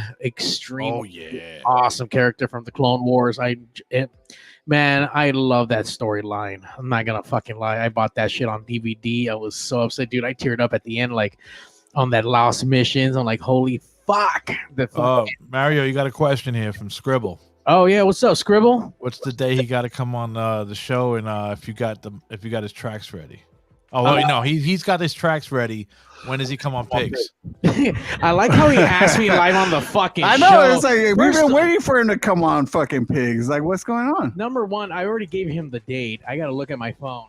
Well, you're both stoned. He's a stoner too. Well, that's usually what it is. It's like motherfuckers get high and then all of a sudden they forget everything. Well, guess what? Except for their own supply. I might get high all the time, but I will tell you one thing: my fucking calendar is jam-packed, color coordinated. I'm on top of shit, baby. I just don't know off the top of my head, but we got Skribbal on Sunday, March 6th. Oh, my sister's birthday. Live on Pigz, DJ Skribbal. Not to mention, I believe Dee Rotten's gonna be joining the Pigz Dee Rotten singing also, holding it down holding down the Pigz army out there in the East Coast, the Pigz chapter. Right. Pigz chapter? What the fuck are we, like fucking Sons of Anarchy and shit? Yeah, man, he's holding it down for the fucking Pigs. Sons of Pigs Anarchy. You don't even know that there's an East Coast chapter of Pigz, man. All right. Dee's holding it down for us in the East Coast. You gotta ship him the vest. You gotta ship him the vest so he can wear it every time he comes on Pigz, dude. Dee, you know what? I think you've been doing such awesome work. You've been doing the Lord's work for the fucking Pigz work. Amen. Amen, my brother. Brother. I got you a little something. I'm waiting for it to come in the mail, and then I'm gonna be shipping it right to you, sir. Fucking Amazon. You lagging it. Fucking fuck. But hopefully it's been a really good interview between you and Evil Noriega. I will say that Dee is one of your biggest fans, and I don't know why, but I mean he's always constantly talking about Evil Noriega. But listen, Why would you not know? Like, what is Steven P. Polanco? Steven Polanco always say. This is why Guapo's not on the show anymore, because he couldn't get any respect from Steven. Guapo's not on the show anymore because he's on this massive fucking drug run to fucking Alaska That's or the true. North Pole. He's dropping off like fuck. fucking 1,000 kilos and shit. Of, that dude's riding his bike through the water right now. Right. He's on one of those like tripod, those bicycles you ran at the resorts and shit. Those trikes. He's on one of the ones where like you go to the tunnel of love and it's the fucking size of a duck. And he's a fucking paddle. He's on a paddle boat on his way to fucking the North Pole. Oh man, I'm gonna let you guys get back to your conversation, but Dee, thanks for having me jump on and obviously sharing the fucking all the love for the pigs and the West Coast. Word. Yeah, nah, fuck Mario. Yeah, this guy's always fucking he's always promoting something, you know what I mean? So it's like he's a consummate promoter. He's the Vince McMahon of podcasting. That's true. You know? Yeah, I mean, you know, again, I'm glad he invited me on, and you know, it's like, look, Howard Stern was one of my biggest. I used to listen to him all the time, and it's like, you know, I love the way he would kind of communicate with people, and then just like bring them in, you know, and it's like he used to give his own personal like. I got one right here for you. Yeah. You listen to the Howard Stern show. Did you ever? Do you remember the Wigger contest? The biggest Wigger. And I'm trying to remember. I mean, I'm pretty sure I know what it means and shit as far as like what the whole situation was. They were supposed to have Snoop Dogg on the show, but he canceled and shit. And then they decided to make the biggest Wigger contest. I don't remember that episode, man. And I mean, I've been listening to the guy since the early 90s and shit. But I mean, I don't remember the contest. But I mean, I'm pretty sure it was fucking hilarious. Oh, no. If you ever watch it, my boy won it. Oh, really? Yeah. If you ever watch it, it's on if they got it on YouTube. It's on YouTube. No, I'll definitely catch it. I'll definitely catch it. Howard Stern has become a real bitch. Oh yeah. Yeah, he's definitely changed his ways. But listen, I'll tell you right now, Skribbal, it's kind of the way the world turns, you know what I mean? It's like right here on Pigz Radio, we used to actually be super fucking raunchy. We used to talk all kinds of shit. I mean, my old name was Mystery N-Word. You know what I mean? It's like that was my name. So, you know, and it was because, you know, I was never on camera. Again, I was off camera, or when I was on camera, you couldn't see me. Mm-hmm. And so, you know, when trying to figure out what my alias is on the show, that's who we came.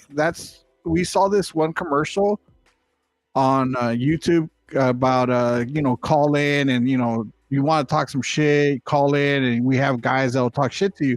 Yeah. They had a Jewish dude, they had obviously a black dude, they had a Mexican dude, and all this stuff. And then they had a guy called Mystery, again, N-Word, for, you know, obviously not to say the full. Oh yeah, we don't say that on this show. No. So, you know, it's like I adopted that, and I told Mario, because it was funny, because all you saw was a silhouette of a guy talking shit. So I was like, okay, well, that's me. You know, that's who I'm gonna become. You know what I mean? And so that's who I was for a long time on the show. And mind you, we had black people on this show, and they would still address me by that name. So, you know, but eventually, you know, with time, you know, things change, and I had to change it. You know, and then from there, my next alias was Cruella Delight, because we had some drag queens on the show. Okay. And at the time, Mario was already talking with Steve, and Steve had told him, you know what, he needs to change his name because it's not proper, and you're not going to get like, you're going to run into issues, you know, with like, you know, trying to get people to listen to the show. So when some strippers came in, and then them kidding around with all of us, they all gave us like, you know, drag queen names. Yeah. And so they gave me the drag queen name of Cruella Delight. And so that's who I became after that episode. I told him, you know what, just call me Cruella Delight from here on out. Obviously, we can't use the old name, so let's just call me that. And I actually love that name. I loved it because, you know, listen, I have a gray streak, and I know you can't see it from the camera, you know, but I have a gray streak, and it kind of fit. And I thought, you know what, let's just run with that. And we ran with that for like about like 2-3 years. And so where did you come up with the because like when I said I was like evil Noriega. I was just like, yo, this dude's fucking evil, bro. He got evil in the fucking beginning, and Noriega, that's like, you know what I mean, it's like one of the most evil quote unquote evil people in the world. Well, the Noriega is because that is my real last name. Shit! Here we go. Yeah. Now I'm not related to the guy from Panama and shit that was doing all that fucking crazy shit out there, but it's like that just happens to be my last name. And as far as the evil part, it's a stupid story, but I used to wear a hat that said pure evil. Mind you, I always consider myself to be a bad guy anyway. You know what I mean? It's like I've done some pretty fucked up shit in my life, and it's like I'm not proud of it, but I'm not gonna turn away from it. So it's like somebody started calling me pure evil. Okay. And so I had a hat made that said pure evil. Then all of a sudden people started calling me just pure evil. And then eventually it got shortened down to just evil, and that's the way it became. And then eventually it's like my name was Evil Noriega. So that's kind of how the way it goes. Capone and Noriega. But I know they're rappers. He's probably thinking of the rappers though. You know what I mean? Mr. Capone, and then Nori or Noriega. Al Capone. Oh well, no, yeah. So okay, gangsters. I don't know. My head's still in the hip hop world and shit. But anyway, yeah. So it's like that's all it is and shit. It's like these were nicknames that just kind of became what it became. And now, when I first saw you, bro, the first thing that popped in my head was Dr. Claw. From Inspector Gadget. Inspector Gadget, right? Never seen he saw as a silhouette, bro. Like, dude, this guy's pulling a Dr. Claw. Well, it's kind of like that. It's whoever's enigmatic like that, like, Dr. Claw or Bosley from fucking Charlie's Angel. You never know who he was. And whoever the fuck, which was John Forsythe of all people. That's who I am to this show. I'm just some voice that fucking, says stupid shit and has a lot of questions. You know what I mean? It's like, but that's kind of the brilliance or I guess the quote unquote brilliance of the show is that, you got Mario, that's the face in the front of it. And then you got some other guy off to the side. Let me put it this way. I'm his Robin to his, I guess you could say I'm his Robin he's the Howard to my Robin or vice versa. You're the evil part of the fucking Pig show, bro. You're Mario's evil side. Yeah, I'm his evil side piece. If Mario got crucified, you'd be on the left-hand side. That would be me. That would be me, man. I'd be on his left shoulder, like fucking telling all kinds to do some fucked up shit, man. Listen, this show used to be fucking pretty fucking crazy, pretty fucking raunchy, man. Again, we used to have we had a male hooker in here and shit telling us stories. You know what I mean? It's like. But now we moved on and we're more like music oriented and more of a we deal with bands and shit, which is great also, and bands and rappers and all that stuff, because that industry needs to be, obviously, especially here on the West Coast, it needs to be like put out and people to recognize what kind of talent we have out here. You know what I mean? What's the creepiest guest you ever had on the show? Like, you just looked at the person like, oh, this motherfucker's creepy, bro. Like, I would tell you, we had 2 chicks in here called Hazy Chaos and shit. Those chicks are creepy as fuck. Oh, man. Yo, shout out to Hazy Chaos, bro. Those chicks are crazy. No, I mean, they weren't creepy. They're cool as fuck, but it's they had some crazy stories, man. About I listen to their like that. You listen to their podcast? I listen to their podcast, yeah. Is that what it's called, Hazy Chaos? Scary Encounters with Hazy Chaos. Encounters with Hazy Chaos. Okay, so yeah, those chicks are actually, they're cool as fuck, man. They're cool as fuck. They're funny. But yeah, it's like, they were like really about the fucking was it like the occult and all that stuff? You know what I mean? I'm an atheist, man, so I don't believe in none of that shit. Oh no, I remember the trip out on that. The conversations you were having with them. Oh yeah, they got mad at me, dude. They kind of got mad at me because in the end, I kind of came out to them. Not that I came out, but I just kind of mentioned that it's like I'm an atheist. So I don't believe in any of it. And they thought, oh, so we were on this show all this time, and you're just thinking we're full of shit. And I'm like, no, it's not that I think you're full of shit. It's just, it just doesn't apply to me. You know what I mean? It's like, listen, if that's what you want to believe, fucking more power to you. But that's just not me, man. I don't fuck around like that. No, that shit was fucking hilarious. I remember that episode, bro. I was just dying throughout the whole fucking thing, bro. Because they were like, yo, you walked in like stone cold, went straight back to the beer, didn't say nothing to nobody. I was like, yes. Yeah, like that's who I am on this show. It's like when I come in, I go straight for the fridge. I try to get drunk before I fucking talk to anybody. And it's for 2 reasons. 1, because I feel obviously a little bit looser, but 2, because I don't want to necessarily like fuck up what could happen live on air. which is, you know, me like meeting these people, in the moment, you know what I mean? It's like sometimes you'll talk to somebody and then you'll kind of like, you'll soften up on them. And then when you go on air, you're just not going to go back to those questions and all those things you initially had when you first started talking to them. Yeah. So yeah, it's in the moment. I like experiencing people in the moment while we're on air, when we're here. No, like I'm talkative as fuck, obviously, you know what I mean? I mean, dude, it was fucking. Show, I try to be quiet until we go on air. It was fucking hilarious. Just the way it was just described, and I'm just like, yo, this is the fucking shit, dude. You know? Well, I don't know. I was stoned when I was watching it, bro. So I mean, really funny. Listen, when it comes to Pigz, you should either be high, be drunk, be coked out, and if you want to get tweaked out, that's on you, homie. But you know, it's like at least be one of those three. You know what I mean? You'll enjoy the fucking podcast. Pigz is for the people that like to fuck around and get fucked up. So now you played in bands? You ever also? Yeah, I used to. No, go ahead. Well, what kind of music? Like what kind of music? What instrument and stuff like that did you play? Oh, I used to play death metal and then what you would call grindcore, so a la Napalm Death, let's say. So that's the kind of music I used to play. Really? Yeah, dude. It's like it was you know, when I first started, I started, you know, with my brother and a couple of friends of mine in my garage. We just had like a. What made you pick death metal?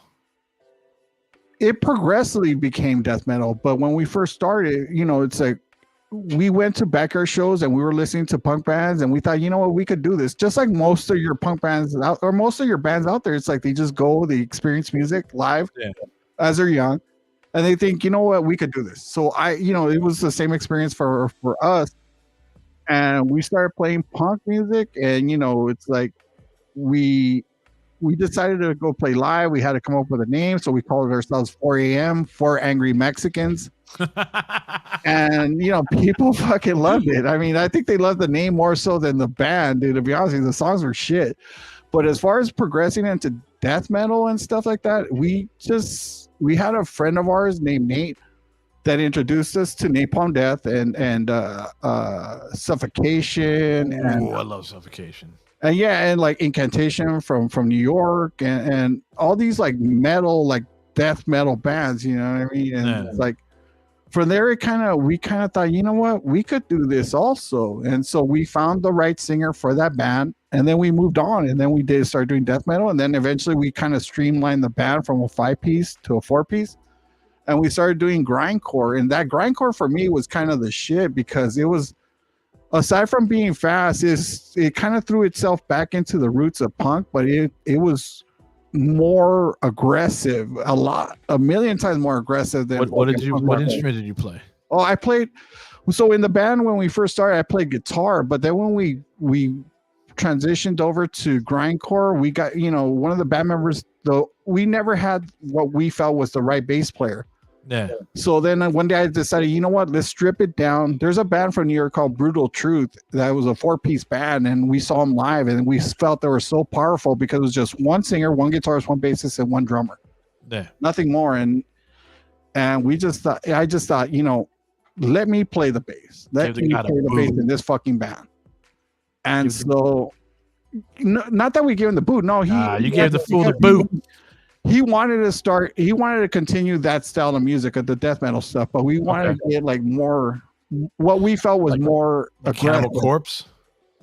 No, him, yeah, for sure. He wanted to do like Cannibal Corpse and fucking Obituary and all that stuff. You know, it's like we just want to again fall into the Brutal Truth, Napalm Death, Terrorizer, all these bands, especially from LA. There was a lot of like grindcore bands in LA.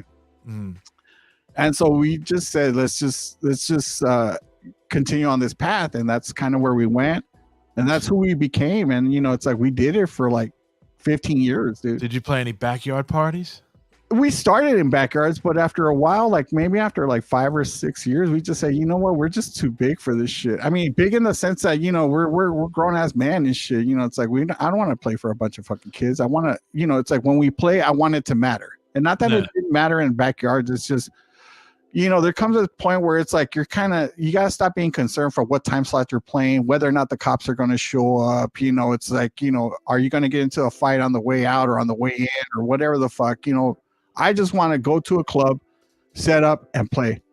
You ever heard of Resistant Culture, LA's first national grindcore band? Nation Grindcore? First Nation grindcore band. Isn't that Mario? When we playing, somebody was playing something that might have been them, to be honest with you. And I might be, didn't we play some like metal not that long ago? And you mentioned that it was kind of related to you said that they might come in.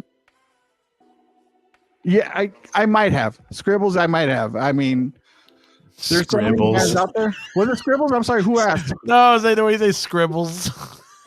Like, no, I'm cool with Skribbal, bro. That's why I'm just like, yo, I'm just gonna crack on him. Oh, okay. Well, I mean, it's like I'm pretty sure we heard something recently that's kind of related to Skribbals. So I don't know. Yo, but I'm gonna take a break right now because I need to go. It's your turn. Yeah, it's my turn, bro. So we're gonna play another Neon Funeral song, bro. This is their song, "Party All the Time." All right. We'll be right back, bro. From the podcast.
And that's right. We want to party all the time up on Front of Dungeon Podcast with Evil Noriega in a secret location at Compton, California. I knew this band was special, man. I didn't know that they were actually going to do an Eddie Murphy cover. Yeah, that was Neon Funeral. Party all the time. Those dudes, they party all the time, bro. Why not cover it? Where are they from? Oh, they're Jersey City, New Jersey, born and raised, bro. On the playground was where they spent most of their days. Yeah.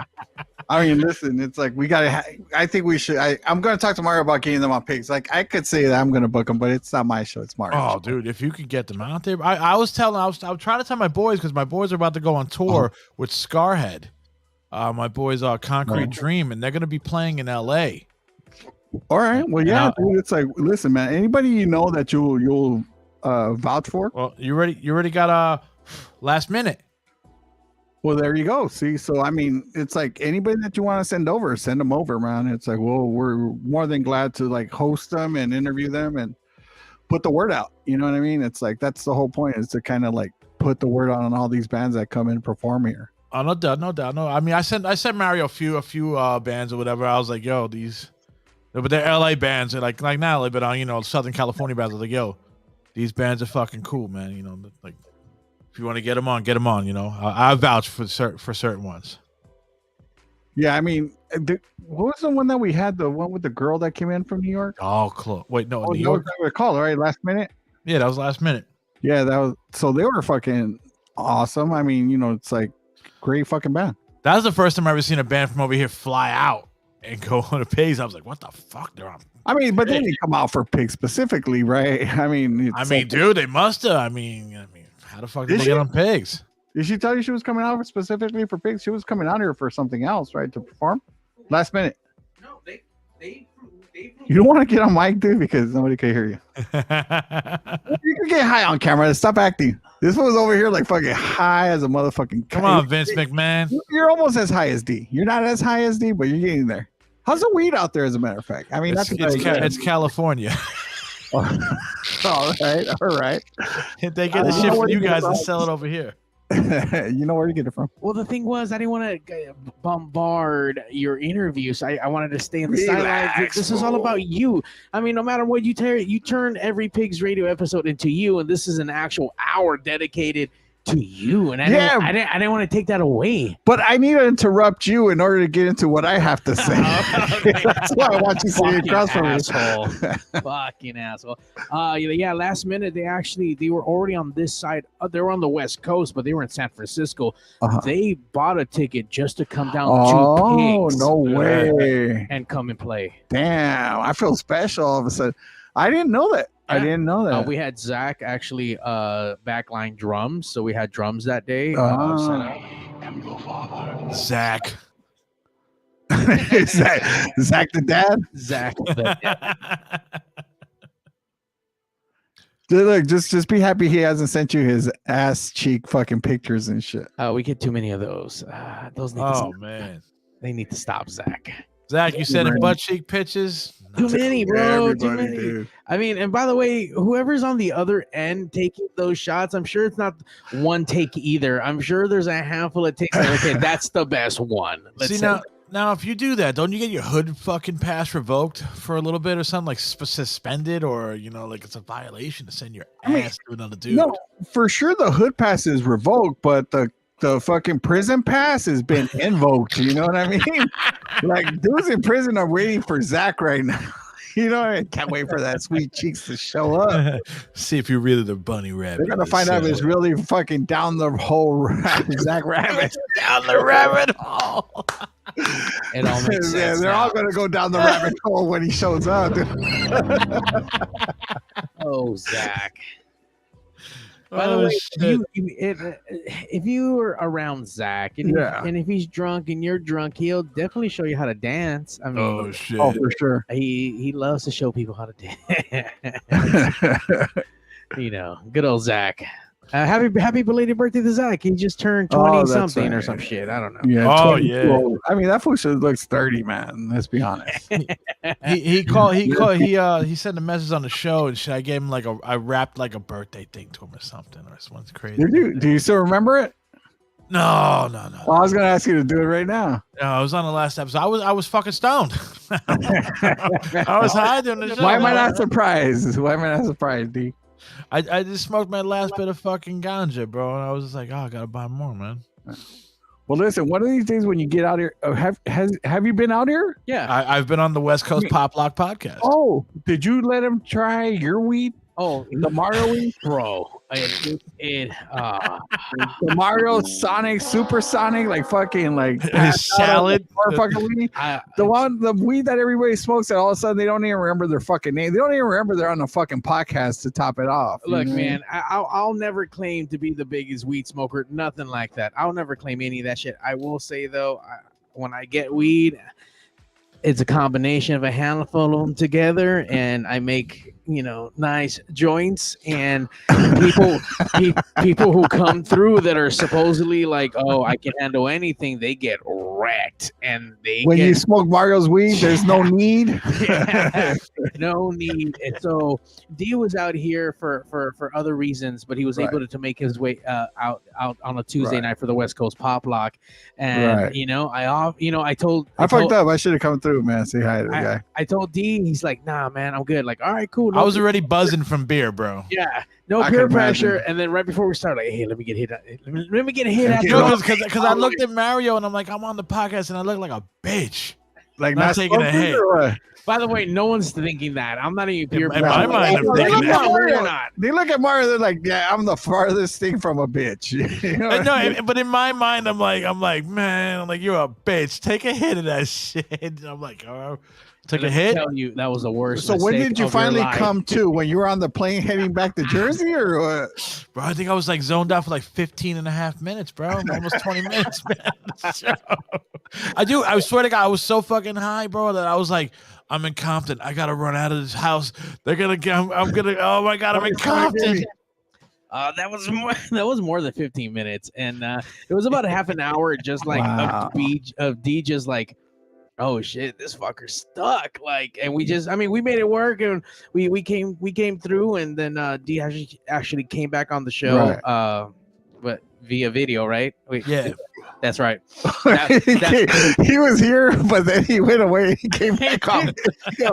That's how fucking high he was. He thought he was back in Jersey, Skyping you in, and he's out in the front lawn and shit on the floor, probably.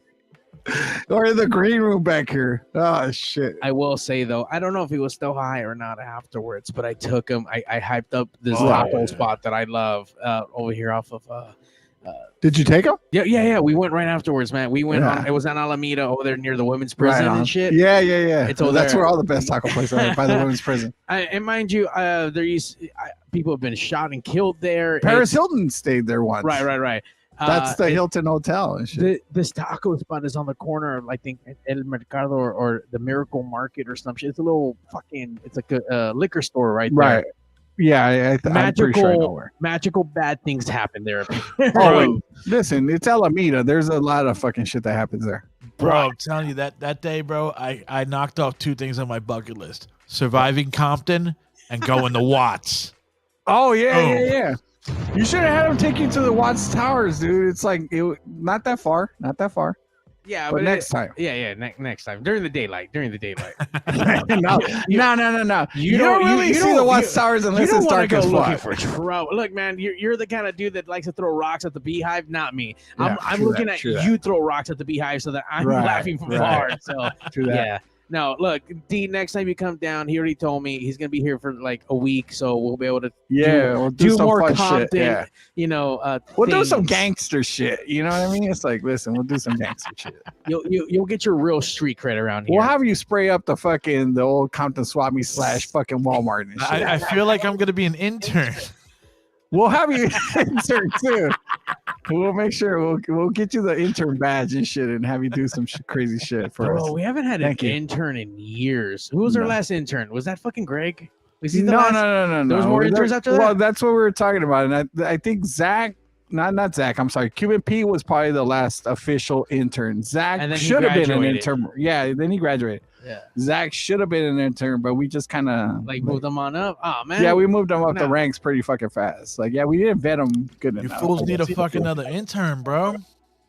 Well, we do. One of these days we'll find somebody, I guess, that we could give them the intern. Does anyone want to work for free, long hours, and just do production, and then it's a thankless job, but someone got to do it kind of deal? Yeah. Yeah, strap a camera on. Slide into the DMs and let me know. Slide into those DMs. Let a motherfucker know. Fucking D's gonna hit me up like, hey, bro. Watch Ray's gonna hit you up. LME's gonna pull up. Let's be honest. I love Ray, but he's a fucking lazy piece of shit. He ain't gonna do nothing extra. The show's barely getting by. It's great. It is what it is. It's Rayonomics all the way, and it's Ray's way. And it works. It's working. Fucking works. But yeah, he's not gonna fucking do anything extra. It's fucking Ray. That's just fucking Ronnie doing it. Well, It's probably going to be Ronnie doing it. Shout out to Ronnie. Just a Ray's name. Yeah. And don't forget to download that app. Get it for free. Tell him where, Mario. On the local music experience. Download that app. By the way, you can listen to all the West Coast stuff. So obviously we're on the East Coast right now. I feel like I'm on Pigz right now. Now all of a sudden it just became really because this seems like stepping on my shit and all of a sudden it's pushing like you wanted me to come to the table. Listen, okay, all right. You know what? All right. Go ahead, Mario. Push all your. All right, no, we go back to push the agenda. No, do the you West have to Coast finish. So come on, do it. I don't need to do the West Coast because we're no. You were gonna say it's like catch fucking. You must finish. Like do just download the app, guys. There you go. If you're on the East Coast, you want some West Coast shit, just get it. Yeah, get yourself a little West Coast pop locking, baby. Pop lock, and then Pigz Radio on the LME app. Ooh. Wait, they're both on the LME app, right? They are on the LMEs, yes. All right. What's the app name? The Local Music Experience app. I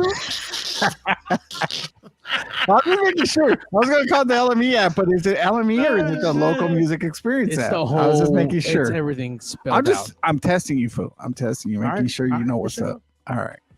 Get that shit. Oh my god, man! Look at Dee wearing the rat shirt. Look at that. Oh, RTT rat. That's no, you want to get any cool T-shirts, man? Just go to Tone 3. Oh wait, actually, you know what, man? I got it right here, bro. You want any cool T-shirts, bro? Yes, sir. Right here. Here we go. I'm all about ToneThreads.com/FromTheDungeon and pick up some exclusive T-shirts. Like a quote from Mark A. Bernardo after he went to a Manson concert. Hey, all I see is Filipino Manson chicks, so we made a shirt about it. Or you got the exclusive, the Satanic Hispanic, a quote from the big man himself, Big Zeus. He said, hey, I'm big, and they call me the Satanic Hispanic, so we made a shirt about it. Or you can get the one missing T-shirt, or how about the logo shirt? You can't go wrong with that. Or we have now the exclusive new Oz behind the curtain shirt.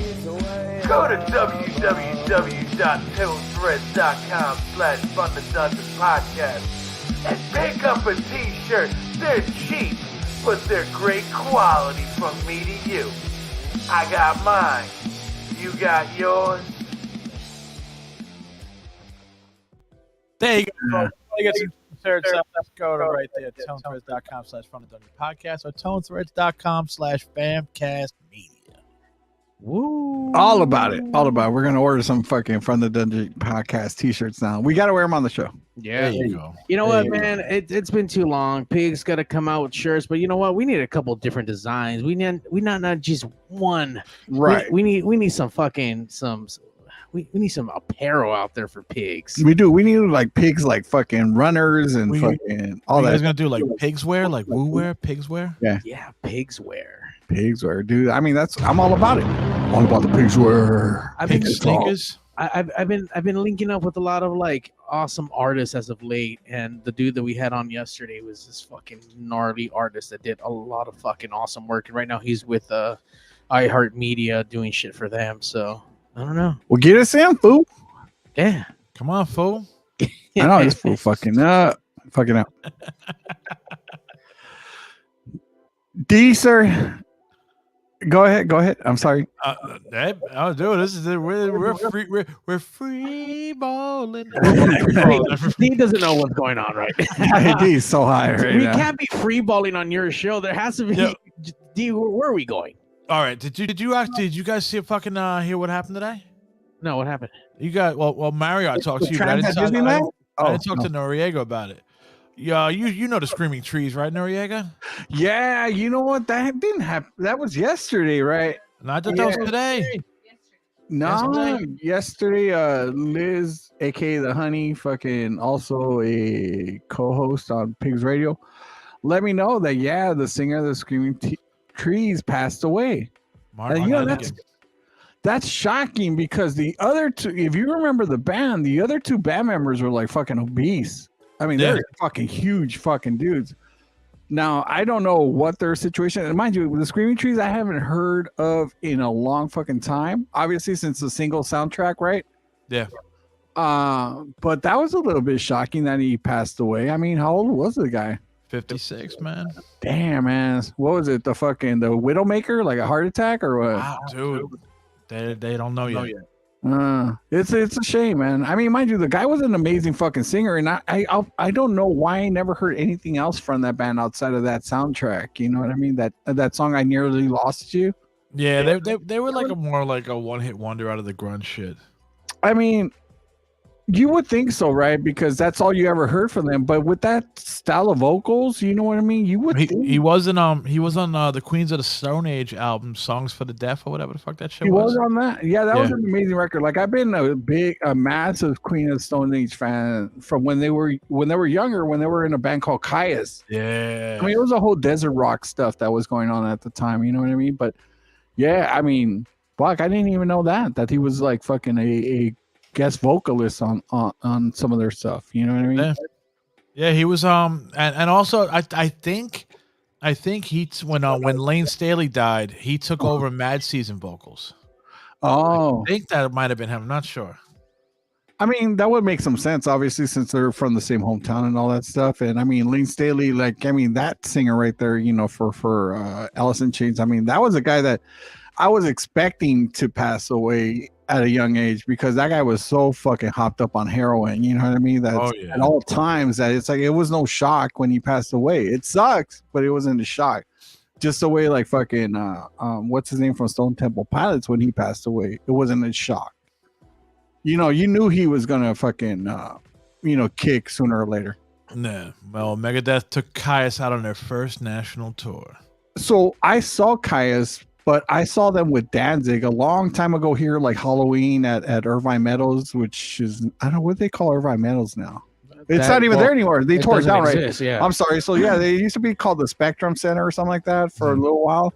But yeah, I saw Caius with Danzig and White Zombie actually one Halloween out here. Yeah, it was a fucking great fucking show.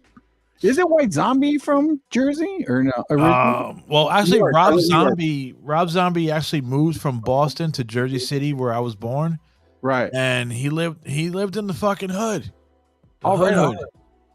You know, well, I mean, he tried it out there, but they didn't really hit until I guess they got to LA is when they fucking hit. That's when they put that album. They were from what they call the Lower East Side or Alphabet City in New York. Oh, right on. Yeah, which is basically the fucking the shit neighborhood. Yeah, I hear that. Yeah, but I mean, I guess rest in peace. I mean, that dude, fucking the guy from Screaming Trees. I don't even know his name, man. But I mean, he had great fucking vocals. That much I do know. Mark Lanigan. Yeah. Yeah. I don't know. I mean, I'm just curious about, how I'm like, wondering, because like all the Seattle motherfuckers were all drug heads or whatever, I mean, if you stop and think about like everybody that was around back then to now, I mean, like fucking Chris Cornell from Soundgarden is gone. Obviously Kurt Cobain is gone. All the fronts for all these bands, I mean, they're kind of gone in a sense. Well, Lane Staley from Alice in Chains. That's like, you just named 3 out of the big 4. Yeah.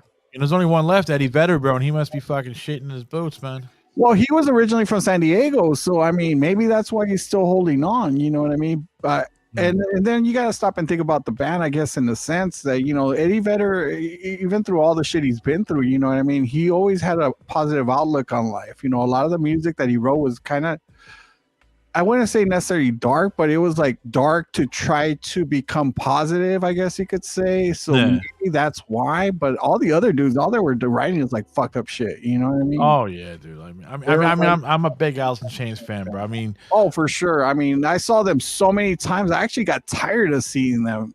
Because I would see them all the time, and they would always play for some reason. At least here in LA, they would always play with Primus. I don't know what that was, but they were always playing with Primus out here. I never got a chance to see them, bro. Never, man. Doesn't change. Yeah, I saw them like, obviously from the first album, Facelift, and then I saw them when they were doing the Dirt album, and then I forgot what was after that one. But yeah, I saw them like a boatload of fucking times. I was lucky enough, let's say, to see them that many times. But to the point where it's like I kind of got tired of seeing them. But they were a great band live, though, for sure. The only other band I loved more than them was Jane's Addiction. That was my favorite live band. Really? Fuck yeah, dude. Live. Oh, I don't know about At that. least in my time in the 90s, for sure, dude. Jane's Addiction was fucking amazing. So now let me ask you the big question. Are you a Tool fan? I saw Tool the first time I ever saw Tool, and I just had this conversation with somebody last week. I think it was was it last week, right? So the first time, yes, I'm a Tool fan. I'm asking because I'm a sarcastic motherfucker. I'm not. I don't okay. Well, yeah, no, for sure I am. And the first time I saw them was when they were performing at Fairfax High School in a high school gym out here in LA, and actually off of Melrose. Okay. They were opening up for Henry Rollins, the original. The Rollins band? Yeah, the Rollins band. So I saw the Rollins band. And he used to be one of the fronts for Black Flag. And then there was another band called Wool, like as their direct support. And then Tool was at the undercard. They were the openers, I guess you could say. There probably was one other band before them. Mm-hmm. So there was 4 bands total, but Tool wasn't even at wasn't even the direct support for the band. I mean, you guys over there, bro, are lucky as fuck, dude, because you guys got to see all the fucking greats at the beginning, like Chili Peppers, Korn, Fear Factory, fucking like Jane's Addiction, fucking, all these fucking great bands out there, bro. You guys got to see them at the inception. Kind of in a sense. I mean, but like say, the first time I saw the Red Hot Chili Peppers was at anti-war rally for the first Gulf War, which was under George Bush Senior, I guess. Even though he was Rage there, the senior, huh? Was Rage there? Because that sounds like a Rage spot. No, it was before that. It was even before that. It was in 1989, 88, because George Bush became president in 88, 89. So the dad of George W. Bush. When he became president, there was a war called the Gulf War. I remember that, which is what his son tried to fucking mimic and shit and just turned into shit. But anyway, so yeah, the first time I ever saw Chili Peppers was back then, and it was Anthony Kiedis, obviously Flea, and then John Frusciante on guitar. So this is when they were like recording Blood Sugar Sex Magic, and I forgot the name of the drummer, Chad Smith. And then the undercard for that, as far as who opened that like anti-war rally at downtown LA, was a band called L7. I don't know if you're familiar. Oh yeah, I know. An all-chick band, punk band, I guess you could say. But the drummer was actually Dave Grohl, because their drummer was big, so she couldn't be there. And then they introduced the drummer as the new drummer for Nirvana, which is Dave Grohl. So yeah, that was like me back then. That's the kind of shit I would run into here in LA, like System of a Down. I saw them when they were still like playing like small shows, like opening shows in Hollywood and shit. They were like Armenian dudes, you know what I mean? You saw Cold Chamber at any local?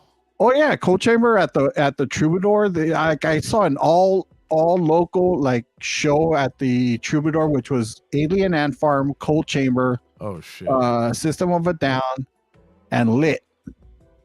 Bro, you just mentioned like K-Rock's like early '90s fucking set list. Yeah, so all those bands played in a local, like a local show that I went to and shit at the Troubadour. Now, mind you, I've seen all those bands separately, but that was the one time I saw all those bands at one time. Holy shit, dude! So that was LA back then in the '90s. You know what I mean? It's like they all came from here. I mean, Cold Chamber was fucking amazing, It's like back then they were fucking awesome. Like you just said, like you got Cold Chamber on the fucking bill. You got fucking Lit on the fucking bill, and System of a Down on the fucking bill. It's like you never see that shit anywhere. That's like a festival bill and shit. You saw that nowadays it would be, yeah, for sure. But I mean that the whole new metal shit. That's when it was starting to hit. Like the first time I saw like Korn was at the Hollywood Palladium, which is kind of a big like 2,000, 3,000 / person venue. No. Which probably wasn't even a sold out show, but it's like the support band or the opening band was Sugar Ray. Oh yeah, that was trip. Was it when Sugar Ray was fucking hard, or when they? It's when they were first starting up with that song, Fly and shit. I don't know if they had anything after that shit, but yeah. Well, no, but before that though, they were like kind of like a hardcore punk kind of shit, bro. Before that, fucking. Well, they played a 30-minute set, so they had to have played some of that stuff. Oh, too. here we go. Oh, I never saw Limp Bizkit. I never cared for them. Mario like suck a Limp Bizkit dick. You know don't what like I mean? Limp Bizkit? I'm not a fan. I'm not a fan. What? You're not I'm sorry. No, I appreciate the guitarist, his ability. I forgot what's his name. West Borland. West Borland? Yep. Okay, so West, that dude's fucking awesome, but I was never a Fred Durst guy, man. He was too goofy for me. You know what I mean? It's like I want a little bit more seriousness. No, I listen. I get it. How people love that stuff. You know, it just wasn't for me. You know what I mean? It's like if I like Tool, I don't necessarily like Limp Bizkit. You know, if I prefer Tool, that's it. I can't get down with Tool. Tool to me is their shit's too fucking epically long and shit. I'm like, dude, I'm only sitting through a Rush song like this, bro. Not cool. Well, oh, there we go. Oh, Skribbal wants to call in all of a sudden and shit. So, yeah, Skribbal, you know the bat number. But I mean, it just. I don't know why, and I love the fact that even LA had a song about San Andreas Fault. You know what I mean? It's like they kind of help me relate to LA and shit in a weird way. Okay. And the way even Deftones, right? I mean, the Honey loves fucking Deftones. Oh, Deftones is the shit, dude. You know, I remember Deftones from their first album, Adrenaline and shit, and I think I saw them during that album, that first initial album that they put out, and they were a fucking amazing band. I mean, these are all the bands that we get here in LA. So tying it all back to Pigz, it's like we never know when we have these bands come on whether or not any of them are going to become that band in particular. But that's our hope. Wow, dude, you know, when we host my world up, bro. Oh, hold on, here we go. Oh shit. Here we go. Hold on, we got Skribbal. We got the ultimate MC from LA, bro. Fucking Skribbal on the line. What's up, DJ Skribbal? Limp Bizkit. What's up, Skribbal? The only thing more pretentious than Tool is a Tool fan. Oh, well, listen, I can't be a bit pretentious to say the least. You know what I mean? Yeah, so I was just calling in to say what the fuck. So how can you make Evil Noriega love the biscuit? You can't make anyone love the biscuit, especially if they start off with I like the guitar player. So there's there's no saving Evil Noriega. No, because people who hate Fred Durst, they hate Fred Durst because usually, I'm not saying this of you, Noriega. I'm just saying usually they want to project their fucking high school bully onto Fred Durst. I mean, my thing is that I don't necessarily hate. I actually, you know what, I can tell you honestly, I don't hate Fred Durst. I just don't find him as interesting as most people that are fans of the band do. I guess you could say. Why are you looking at me? No, well, I mean, and I'm not looking at you for you. It's like I'm just looking out and trying to think of how do I feel about Fred Durst, and how I feel about it. It's like, you know, it's like as a lyricist, I guess he's okay, but I don't think he's like. Well, he was never. It's kind of like Kid Rock, right? Like he was never out there to be a fucking some deep, right. You know what I mean? Right, but at the same time, the way you're saying, like, you know, like Kid Rock, you know, he wasn't trying to be a lyricist or like trying to be like, you know, known for that. It's just, I mean, I just can't. I can't say no, that. listen, He convinced me as a singer. I'm not calling to make you defend your stance on Limp Bizkit. Oh, no. And I get that. I'm just trying to kind of explain myself in it all. And trust me, I don't expect anybody to forgive me or endorse me for my ideas of Fred Durst. You know what I mean? Why are you hating, bro? He needs to go to a concert. Like, what is it? How do I really feel about, like, you know, his vocals and his style and all that stuff? And it's kind of, I would say at the time, it was almost a little bit generic, I guess you could say. It was the Orange County, like, white guy, lifted truck, Phoenix TX fucking type of guy, you know? That's what he reminded me of. I get that, but at the same time, you mentioned Deftones, and I get that Deftones doesn't bring. He hates Deftones. No, I love. Skribbal hates Deftones. Skribbal hates Deftones. Well, I don't hate Deftones. I hate Chino Moreno. I hate Deftones. So it's kind of the same thing that Noriega's saying about Limp Bizkit. So wait, Chino is the singer? Yeah, he don't like. No, hold on. I'm sorry. Mario's playing some shit. Who's playing some shit right now? I can't. Kid Rock. He's about to play some Kid Rock. I'm canceling my appearance on Pigz Radio. No, but I'm sorry. How do you feel about Chino? What is it that you don't like about Chino? You know what I hate about Chino, bro? Every time there's a sick riff and there's a sick part of a Deftones song, it slows down and Chino goes, "Oh, fuck me up." Yo, I say all the time. Any fucking straight dude who listens to the Deftones, how can you listen to a man fucking do that in every goddamn song? Okay, so I will tell you this much: like I was and you know I've told the Deftone fan in my life, you know, my girl like that. I really love the first album. Real quick, all women are exempt from this conversation. Okay, all right. Well, honey, you're exempt from this conversation. I don't know what it is about bitches that love Deftones. I guess it's Chino Moreno's vocal.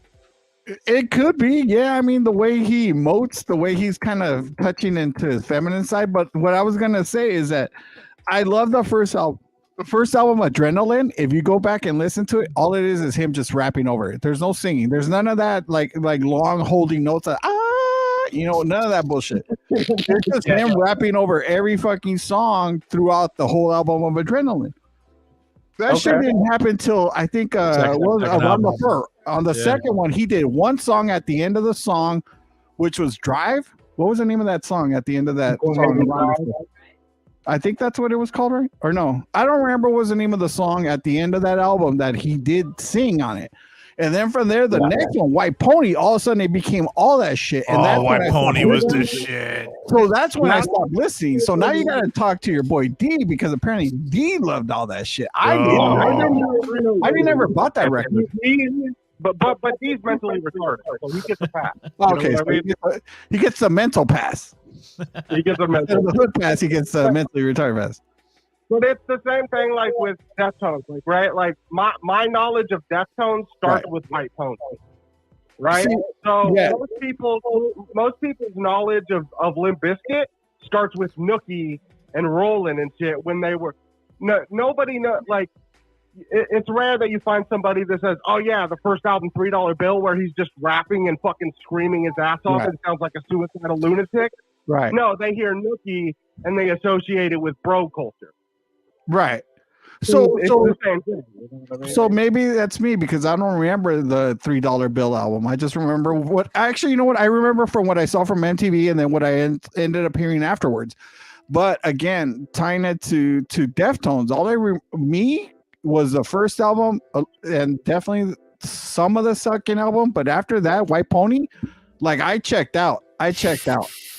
So this fool, you know, and I get it. Look, he did the one song I think on White Pony with Maynard. Was that Drive? Was that on White Pony? Passenger. Was that on? That was on the third album. Yeah. Okay, so that's the only song I fucking like, but that's because it was with Maynard. You know what I mean? It's like that was a great fucking song. It's the wackest track. The wackest track. That's just me, brother. That's just me. Listen, the wackest track. Again, going back to how the homies say dispensa, but you know, it's like that's what I knew. You know what I mean? So, as far as like Limp Bizkit, I mean, I get why people like it. You know what I mean? I get why Mario right here, like fucking that fool, like jacked up his Honda Civic. He like put like the big like, fucking 24s on it and shit with the fucking all that bullshit, and he put the fucking Phoenix TX sticker. I get that. Does he got the bull nut? Yeah, he's got all that. I will say that I was introduced to Limp Bizkit when that first album came out, and I thought it was different, and was like, all right, that's cool.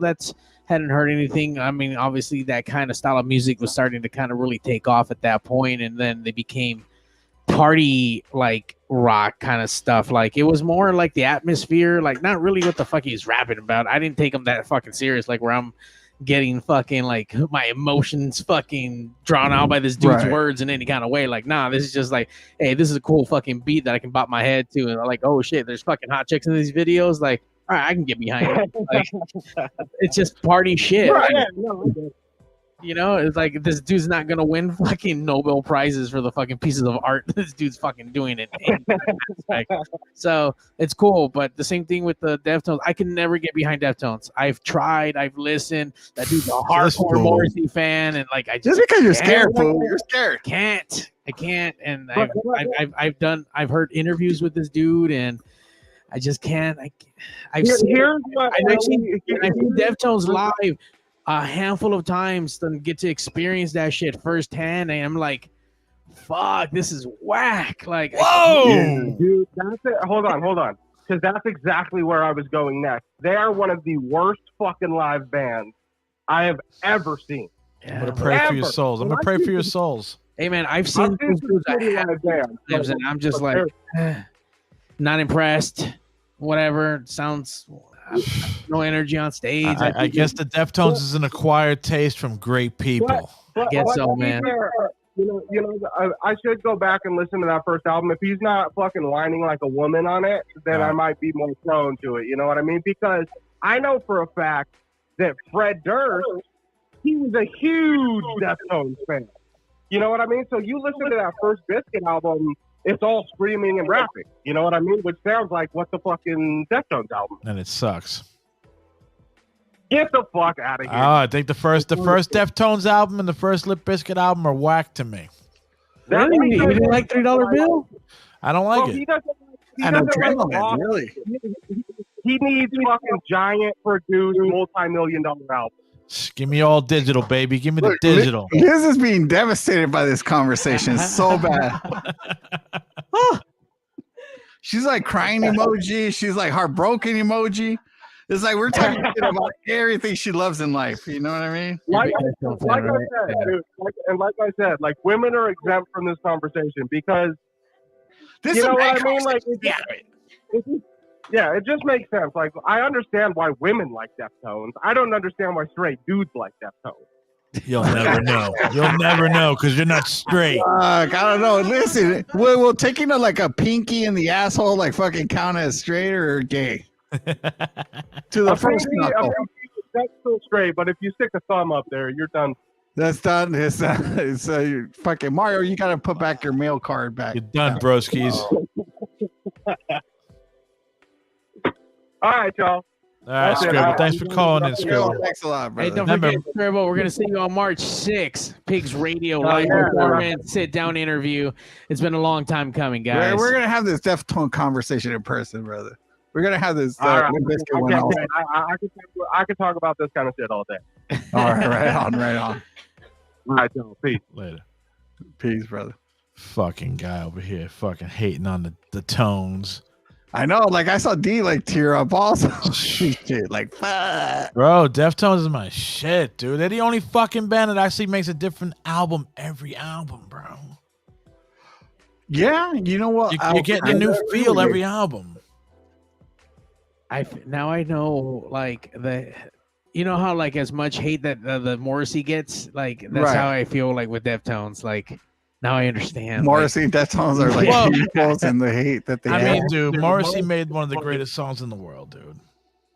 Which is? The Charm soundtrack song.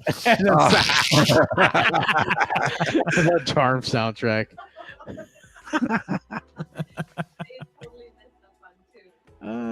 They messed that one up too? Well, yeah, because they took the content out of it as like Wicked, like I'm the sun, you know. They misinterpreted the song. Air as the air is instead of air like what we breathe. Right. It's the same thing with the craft. They used it for the same purpose, and it was just totally not. Let's change the lyrics to means. So good, though. So good. Yeah, we're getting an explanation of the song. So apparently it's like they kind of fucked it up. But listen, it's the way D sees it. You know, it's so good. It's his show. You know what I mean? Hey, man, if you guys like the Morrissey guy, I like the Robert Smith guy, bro. That's, you know. I don't know. I mean, I like them. I like them both. I like them all. Yeah. I'm a No, Mario. I hear in your I hear in your voice disgust over The Cure. Robert, you know what? The Cure is you got to be a certain kind of way to kind of take on The Cure, and those are certain kind of people, man. And in the you listen to Morrissey. How can you not like The Cure? I mean, you can like The Cure. It's just it's a different element, man. I mean, the disdain in your voice, Mario. There's a lot of that for sure. I've got to see The Cure live, and it's always been a phenomenal experience. So, like, I'll tell you right now, man. Out of all the years that I lived and all the music that I listened to, the one album that I will say is a complete and whole album is The Cure's Disintegration. Oh yeah, like that one album. From beginning to end is a whole piece of music. You know what I mean? It's like, it doesn't happen a lot with a lot of bands out there. You know what I mean? It's like, there's very few bands that could pull that shit off where it's like every song accumulates to the whole. And that, for me, that one album from The Cure is that, you know, it's like, I could listen to it from the beginning to the end and it's a whole, you know what I mean? It's a whole piece of music. And yeah, that for that album actually is a life changer, because the first band I ever saw live in a concert in 1988 was in a real concert, not just in a backyard show kind of thing where it's like I was a kid and I just went preach, brother. But that first show that I ever went to was to go see Metallica live when they did Injustice for All with Queensryche at Long Beach Sports Arena out here in LA and whatever. But the second concert I ever went to was to go see The Cure when they were touring for Disintegration in 1989.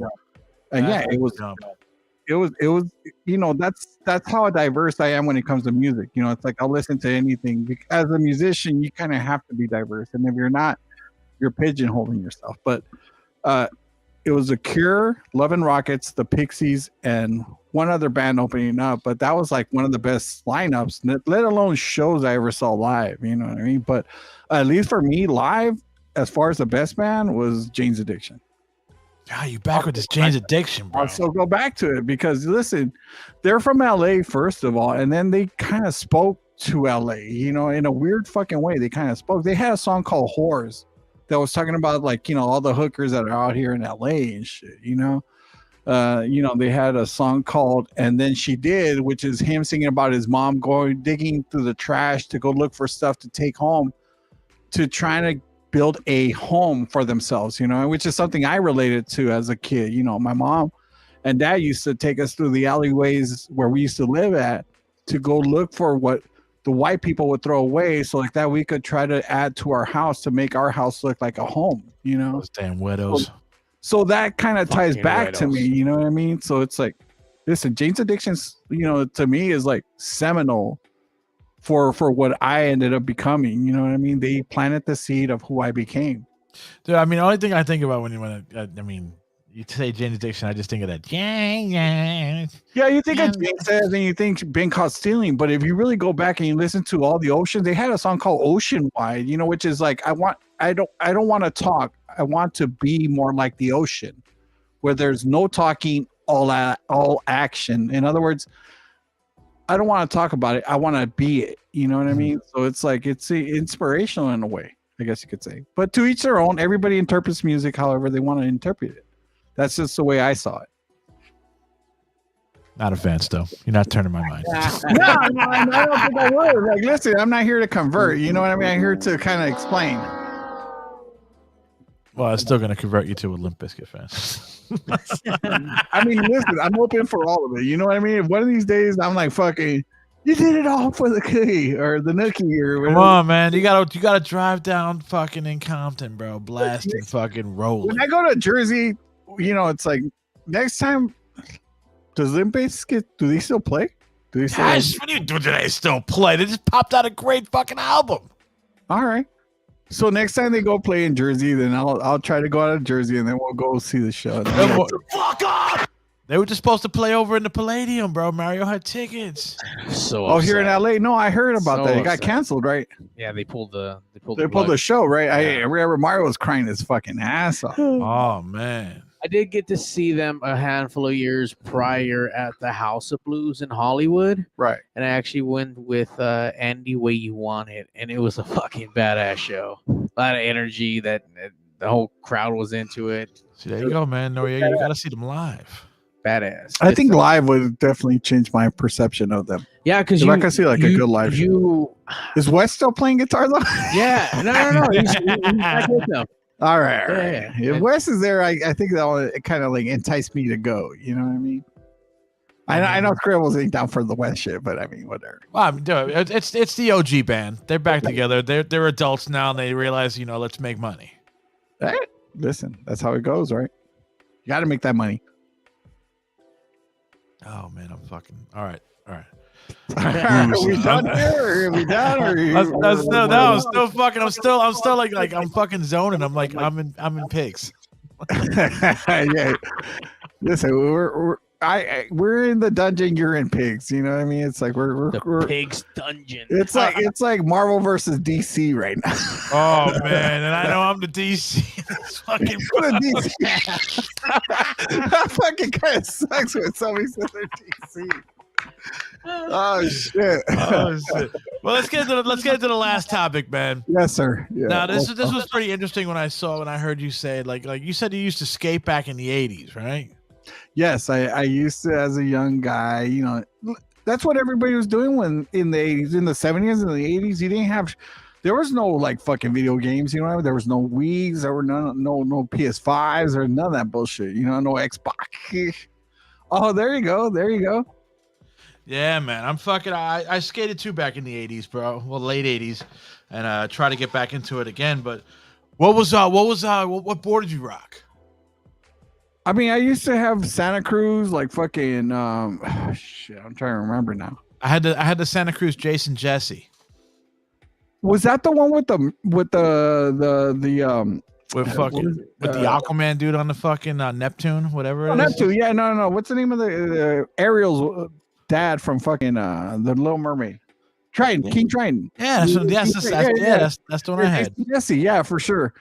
So no, I mean, I used to have who was his name? Shit, because there were so many. There was like the Bone Brigades guy. So who'd you have? Hawk, Caballero, Lance Mountain, Mike McGill.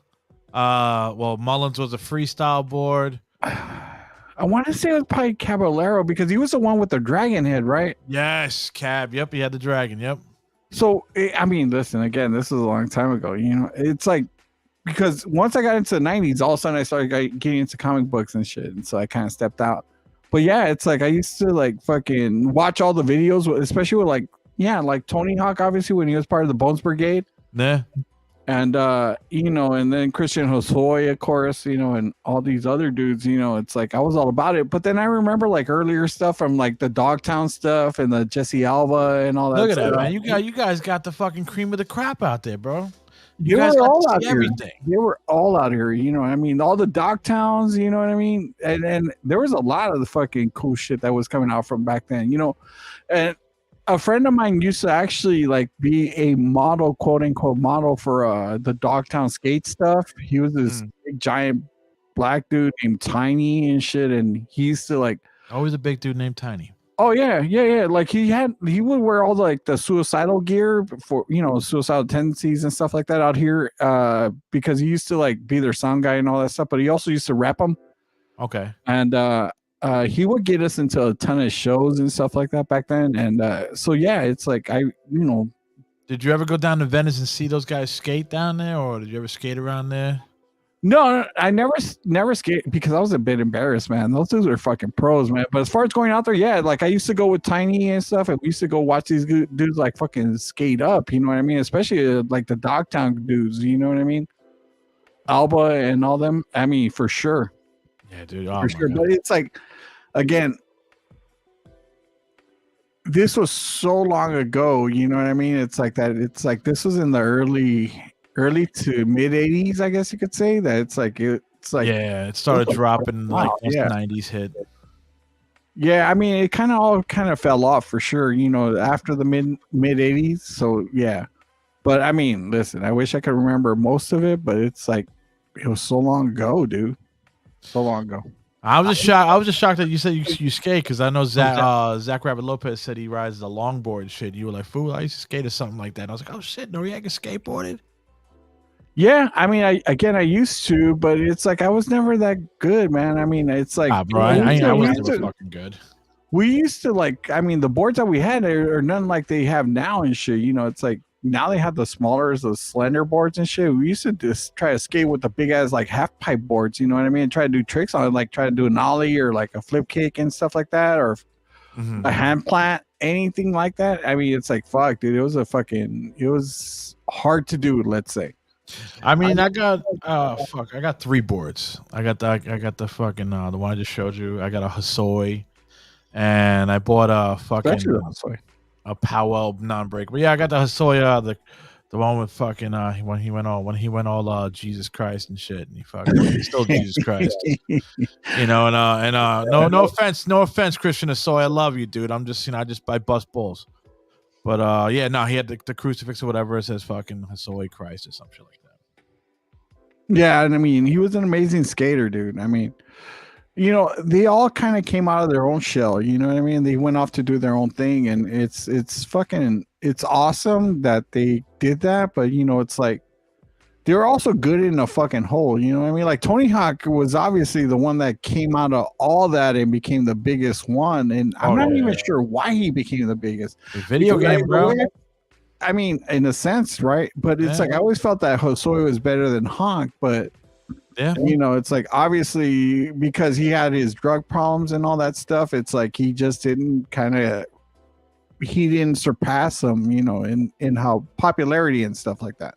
Yeah, no, exactly, bro. If Hosoi wasn't fucking all hooked on that stuff, he would have won the X Games. Yeah, for sure. But I mean, it is what it is. But I mean, it's like at least he's still out there, and he still has a name out there. You know what I mean? So, oh, they're all still rocking, dude. I followed them, bro. They're all still fucking skating, bro, and rocking that shit, man. Like it's like, you know, like they're still in their fucking 20s or teens. Yeah, man. I mean, it's cool shit. So, well, right now it's already fucking. What time is it out there? It's a little bit. So it's my bedtime. But yeah, man, plug your stuff up, Evil Noriega. Yeah, well, listen. I mean, the only thing I'm gonna really plug up is gonna be Pigz Radio, man. It's like you're not trying to sell some of that juicy fucking brisket. No, because that's always kind of a thing that I'm working on. I don't feel like I'm like ready to like put my name out there with the barbecue, because I mean, obviously I barbecue, but you know, it's a craft that I'm still learning. You know what I mean? So I don't want to necessarily like fucking push people to something. People to order like a sirloin steak or a T-bone from you, nice and fucking. Well, that's the thing. I don't grill. You know what I mean? I only barbecue, so it would be a brisket, a pulled pork, a fucking ribs, or like chicken, or what? Tri-tip, even like a motherfucking. I've been hearing about this damn tri-tip for fucking years. It's a California thing, man. But it's like now people are like, before people would grill a tri-tip, like they would cook it hot and fast. But now people are starting to like smoke it to kind of make it like a brisket, or a less expensive version, or a smaller version of a brisket. Because when I say brisket, like most people know what brisket is by the slice. When I cook a brisket, it's like a big ass fucking like. Normally starts at like, bro, you were 12, 14 pounds, and it ends up becoming like 5 pounds. You know what I mean? You were cooking meat the size for Andre the Giant, bro. It looks like that initially, but once you're done with it, it's like more like a slice for mini meat. You know what I mean? It becomes because it loses so much water, loses so much fat, that it becomes a small little piece of fucking meat and shit. But it's like, it's worth it if you ever try it. Let's put it that way. So all you fools better fucking inbox Pigz and say, yo, we want some of that brisket. Yeah, if you want to get at me, get at Mario first, and then he'll like send it to me, and I'll let you know from there. But yeah, it's like, what I'm trying to push right now is Pigz Radio. You know what I mean? Because we need more viewerships, because I'm trying to get Mario to get paid. That way he could like stock up the fridge. Yeah, man. His time versus my dime and shit. You know what I mean? I don't need to go pick up a 12-pack. I'd rather let this dude go pick up a 12-pack. Well, like you said, bro, as long as there's beers, bro, even Noriega. So long as there's beers, I'm coming back. You know what I mean? The day that I show up and there's no beers, which mind you, I think it happened one time where we had to split. I showed up with a 40 and I had to split it with like 2 or 3 other band members of a band that was here and shit. That shit was depressing as fuck. Passing around the cup. Yeah, I was going to ask Mario if he remembers that episode, but Mario's so high as fuck, he doesn't remember shit right now. Where's Mario?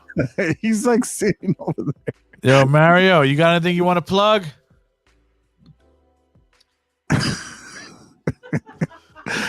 I don't know. You know what's up? He doesn't even know his name, dude. At this point, he doesn't even know who the fuck he is. I'm ready to tap the fuck out. This was like Mimi's time and shit. Pigz Radio every Sunday night. There you go. I can get through this. The longest running podcast in the world. And then Tuesdays, the West Coast Pop Block podcast. There you go. All right, motherfuckers. Remember, like, subscribe, Pigz Radio, like, subscribe, fucking Fun and Dungeon Podcast, and the West Coast Pop Block podcast. That's right. Greatest podcast ever on Tuesday nights. That's right. That's right. Fools. Come out of Jersey. Peace out, motherfuckers. Go fucking go buy some stuff off my t-shirt shit, bro. You buy some t-shirts, you cheap ass. Buy some t-shirts, man. All right, fools. Peace out, man. See you next time.